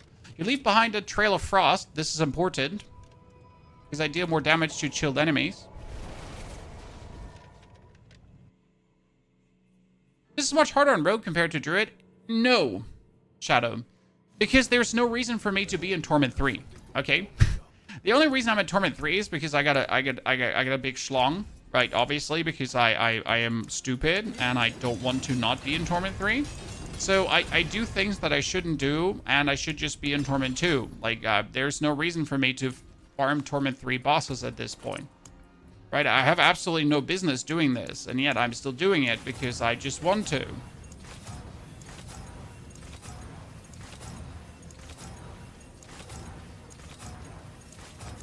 There was armor, but I rolled over it because I'm impatient.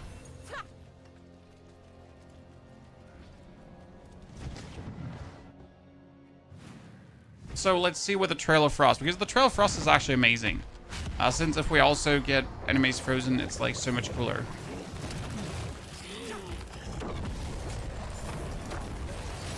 I wonder if I put enough points into the Caltrops, or if I should make them full compute. Right?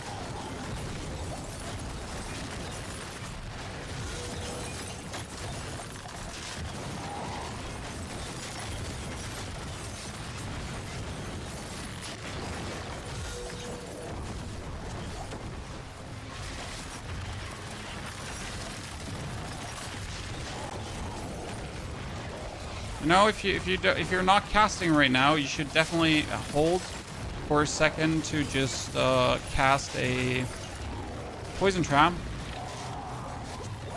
Because why would you not unleash a targeted poison trap if you could? I wonder if I should move the 1 skill point to...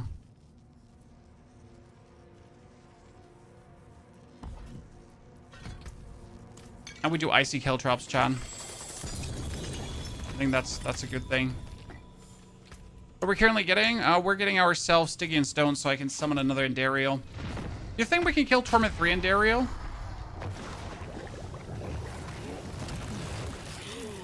Okay, Cold Caltrops. I don't think Cold Caltrops are going to be enough to actually freeze him. I mean, not a boss.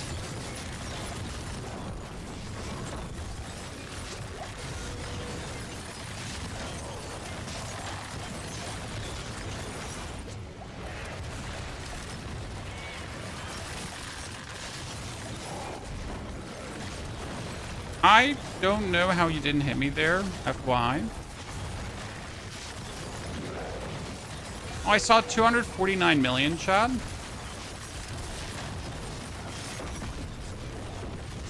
No, I wasn't even close.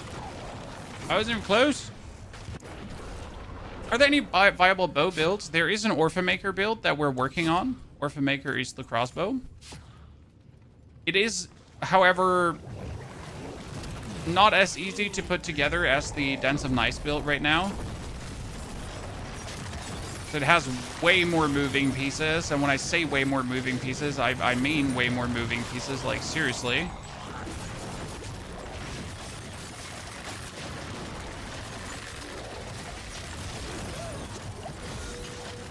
A ridiculous amount of moving pieces.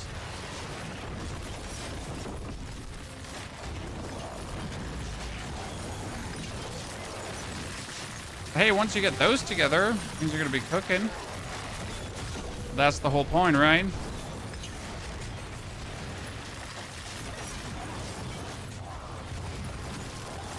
Good. I win. I'm better. I believe we could probably kill Endario, right? We should have the damage, but we need a... My pincushion dolds. Okay, I got 1 dold, 2 stones. Let's go. Torment 3.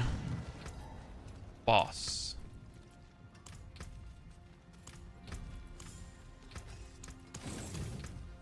Why not? I mean, 4, still not having spent all my Paragon points.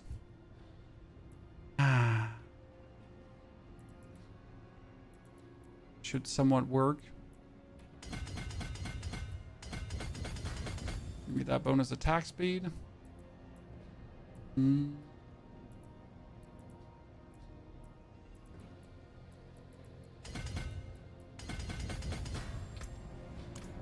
Okay.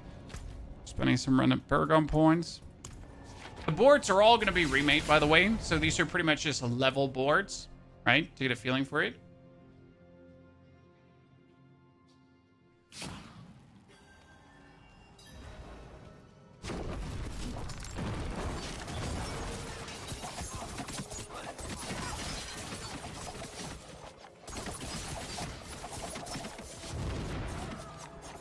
Okay, we're gonna also probably pull out a Fist of Fate with a better lucky hit chance to notice like how much better that's going. Oh, we can kill Beast of Ice. That's a good point.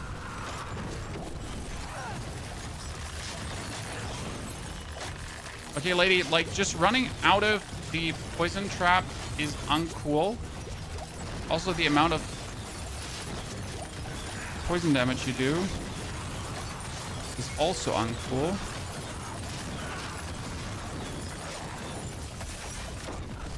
Right? The amount of poison damage you do is vastly uncool. So Torment 3 and Dariel seems to be not on the menu. Unless we have... I mean, we have poison resistance, and yet it's still uncool. Is there any news on the upcoming expansion? No. I mean, we know they are planning to release it somewhere next year. So not this year. That's for sure. It's more or less confirmed. We're pretty much waiting for news, like everyone else.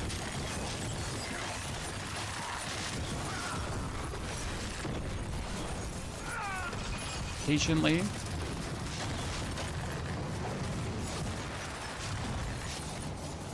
And no, we don't know if it will be Paladin. Don't know if it will be a priest, a monk, whatever.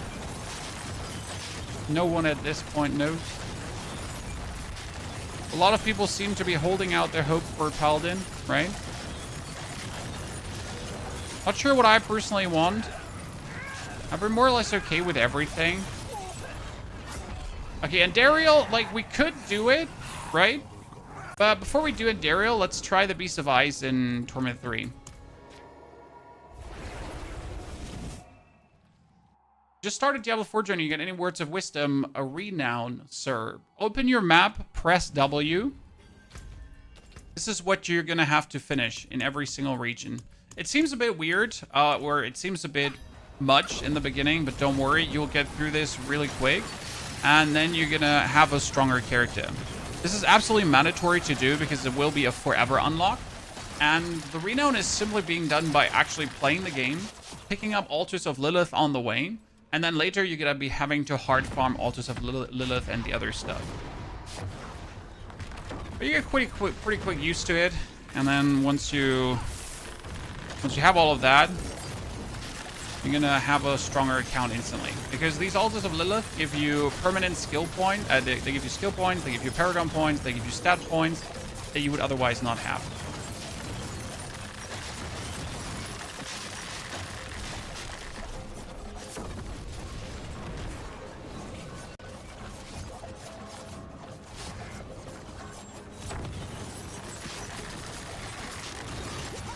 Oh my lord, I was definitely not in the area of getting boosted out. Could we just go and kill these bosses in Torment 2? We could, but that's not the point, chat. We are stubborn. We need to get it done in Torment 3 for reasons. Okay.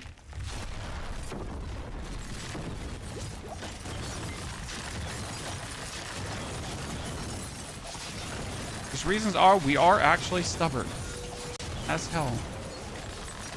By the way, I just completely forgot that we actually need to be on distance to him and not like inside of him, because we tend to be like inside of him, but that's actually bad. You kind of need to be on distance for more damage. Oops. I just hit for 2.7 trillion with Ravens, and I'm not even properly masterworked. Exactly, sir. The best part about Ravens. The random trillions of damage without being perfectly masterworked. I'm happy you're getting to experience that.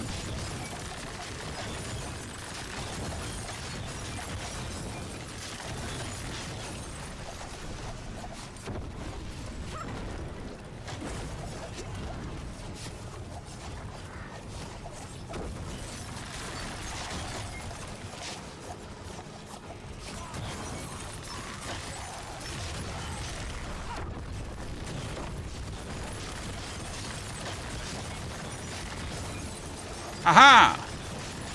He thought he had me, Chan. But the only thing he has is poison up his butt. Right? And a lot of that. No! You should have died! Why, Pony? Why must you mock him? Listen, chat. No mockery of your opponents. No progress. Right?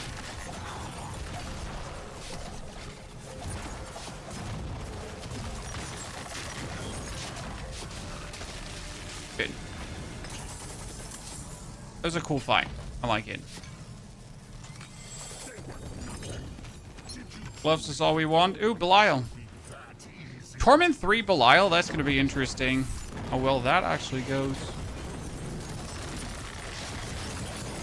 And the mini Belial is not much stronger ever, right, at no tier. Because he actually doesn't have armor. The only thing you gotta look out is that you don't randomly die to his poison thingies. Just like I did there, right? Because it actually does a lot of damage.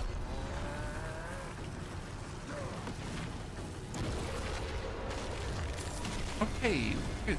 I've been procrastinating for this whole stream to sell 3 Ascendant Tribute slot because I'm broke. But also really can't be bothered. Kill you. If I play comfortable in tier 3, is tier 4 much more tough? Yes, absolutely. Tier 4 is gonna eat your ass. And it's not gonna be the good kind of eat your ass, brother. Whatever the good kind of that is, to be honest. But yeah, it's not gonna be the good kind, okay? So. Feast of Fate. Fist, sorry. Okay, we got one with a 30. We got one with a 50% lucky hit chance. That's probably because I kept that, right? We got one greater affix with a 77%, but that feels kind of like cheating to put this on, right? So we're not going to do that. And that is a 70% lucky hit chance with 200. Yeah. You know what? I'm going to take this one. I'm going to kill this. I'm going to kill that. Kill the other things. Okay, let's masterwork this because I need to know like the big difference between like. No, could you please give me lucky hit chance here right now? Thank you. So we're essentially sitting at 90% lucky hit chance compared to the 40 from before, and that gets the Dance of Nice up to 67%. Now let's go into a. We did a Torment 3 in what a couple of minutes, so let's do a 45. So we need a 40 in 330. Right?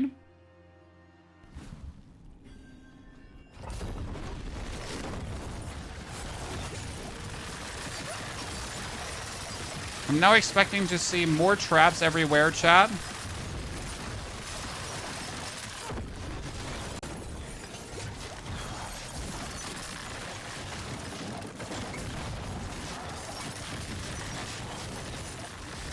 Wonder if I should stop to actually... Yeah, I should probably stop to cast a trap, right? Like when I approach a pack of mobs, like drop a trap and then keep going.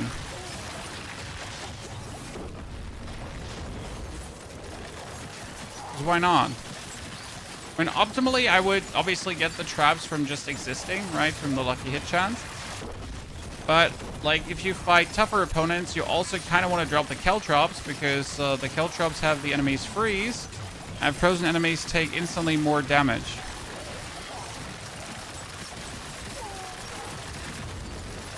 It's kind of worth it to actually consider.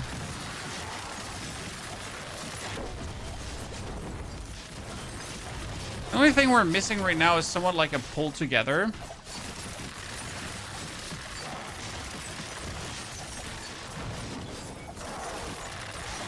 Probably play like a cry rune. I mean, I know the death trap pulls together occasionally, but it's obviously like every 8 seconds only.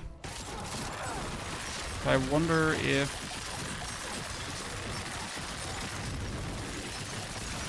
That took forever for a trap to form there.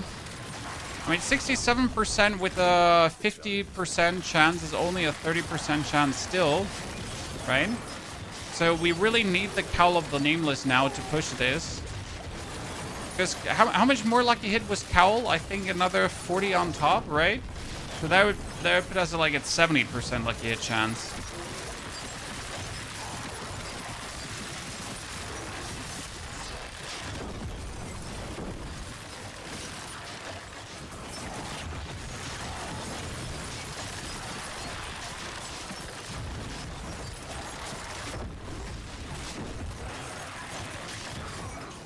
A lot of damage.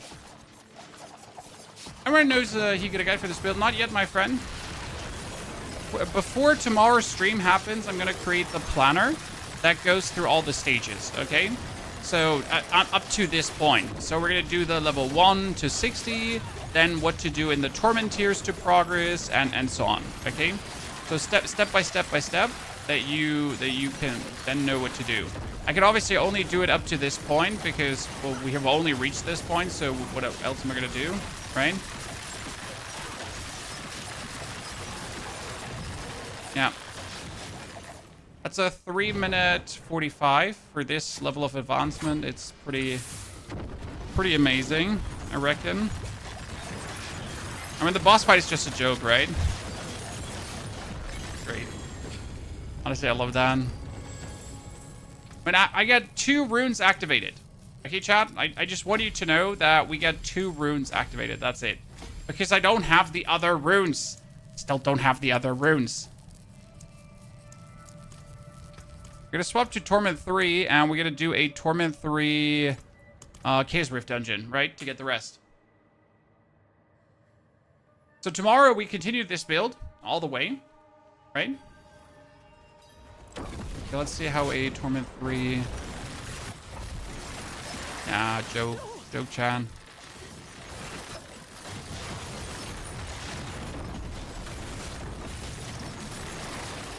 For the Chaos Rift, it's actually really important to actually use the Caltrops, right? Because you're gonna...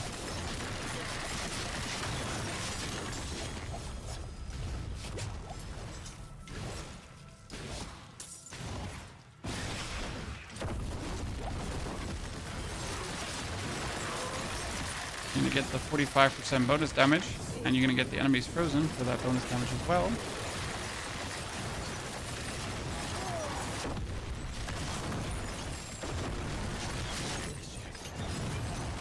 And the clock rune, who would guess?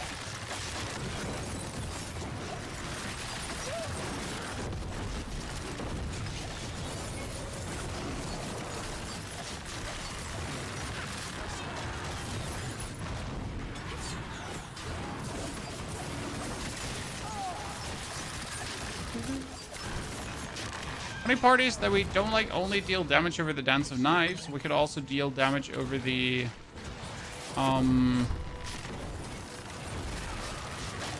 just putting a trap down.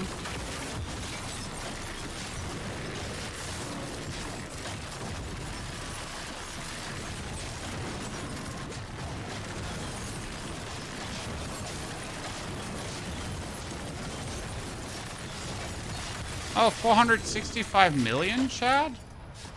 Don't mind if I do. And we still desperately need to get more...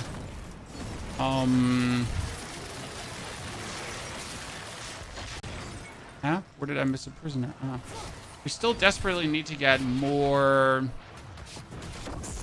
What's it called again?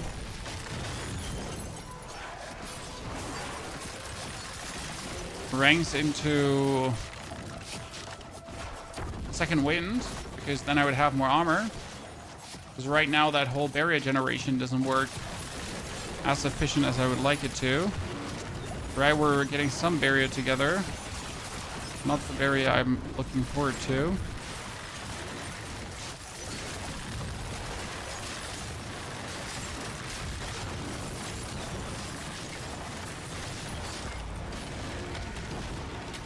I'm trying to open this up, but it doesn't open up.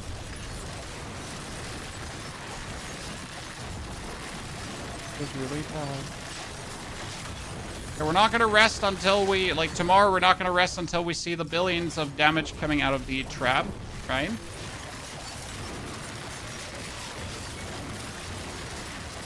Ladies and gentlemen.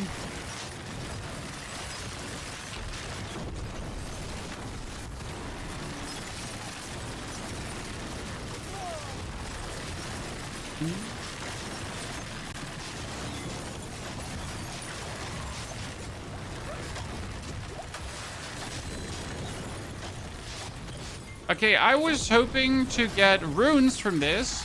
Glyphs, Chad. But we're not getting a single glyph. So I gotta, like, just kill the Lady of the Helltide, I guess, 20 billion times in a row. Then finally unlock all the missing glyphs. And then we can start pushing the pit for leveling up. Interestingly enough, we can get stronger with chaotic armor, right, chat? We don't really rely on it. So obviously a chaotic fist of fate would be great because it's a maximum. Chaotic fist of fate would be great because it's going to be always the 300% damage or 365% damage, right? So by the way, this was the warp here. You saw me just getting 1,000 warp, right, Chad? That was from the warp buff. So where you randomly get more warp. Keep the abomination. Jawohl, sir. Shall be defeated. So that was the warp buff, just in case you wondered.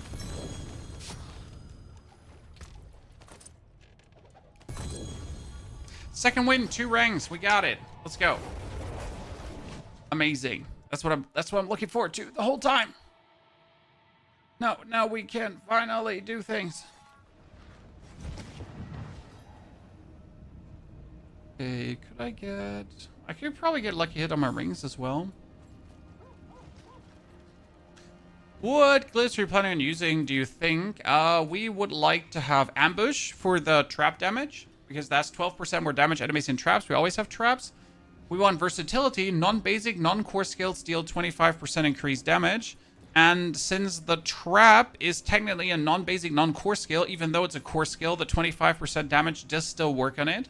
Okay. Then we get Canny online, and we need Snare, which says non-ultimate trap skills have a 25% increased radius, because that would be insane, right? We just have a bigger radius, and we actually hit the whole screen. So yeah, those are kind of like the plans a little bit. Okay, that one is supposed to get the temper now, called Second Wind. Nice. 2 more ranks to Second Wind. Yeah, we can take that. It's really fine to get the Second Wind. Okay, that was useless. So what is the 3 ranks to Second Wind now do? They say 6 ranks. Every 100 energy you spend, grant a 90% of your maximum life barrier, right? So if we now go around and whirl around and we lucky hit, right? And that lucky hit builds up our Ahu glyph, and Ahu then triggers and takes up all our resource. Like this, right? So we're running around. We're not, because we just intersighted, which is unfortunate. So now, see? Whole barrier right away. And then another full barrier right away. So suddenly, we actually are defensive, right? Suddenly, we're good.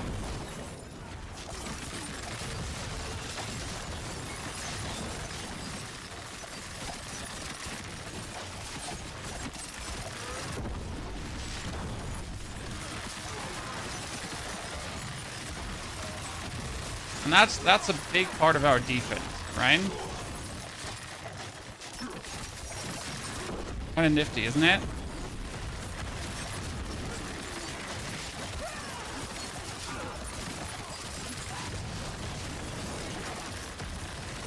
Whenever I arrive in a big pack of mobs, I pretty much quickly drop my Caltrops and my actual poison trap, right?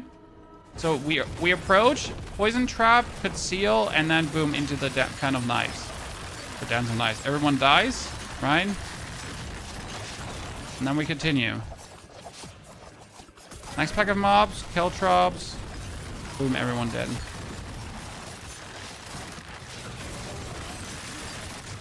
So that initial burst helps like tons.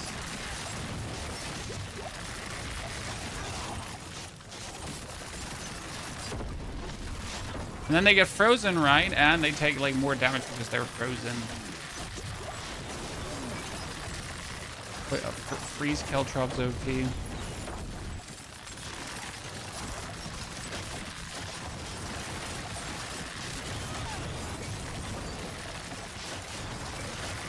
That works really nice. We're actually getting a surprising amount of burst, right? 639 million. Let's go, ladies and gentlemen. Who would have guessed that we're almost sitting at the billions of damage already?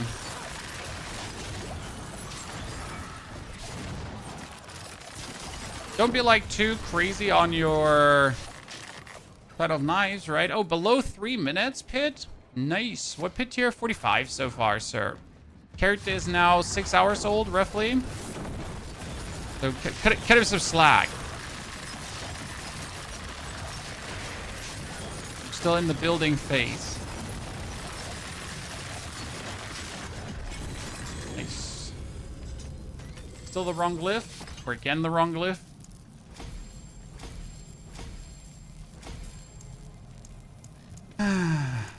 No snare. No versatility. No ambush. Okay, ladies and gentlemen, we have reached Torment 3 in a matter of 6 hours now. That feels really good. We are playing the Dens of Knives Poison Trap Rogue. So far, we needed 154 Paragon points roundabout, like I think it's 100 actually, to get all the legendary nodes. It is working very fine and feels extremely good. The only items we really needed was Scoundrel's Leather, Fist of Fate, then the aspect of Contamination and Bursting Venom. Now we'll make this build tomorrow super OP. So today was the tier 1 to tier 4. We made it to tier 3. And then tomorrow we're going to bring it all the way to Torment 4 and Pit 98. I think. Right? So, I'm done for now. Thank you very much for coming. Hope you enjoyed the show. Please do me a favor and watch the video that we uploaded today about Diablo 4's best season yet. Because it's quite intriguing to hear your opinions on what you think about that. Okay? I'll be back soon, and I hope to see you all there. Good night.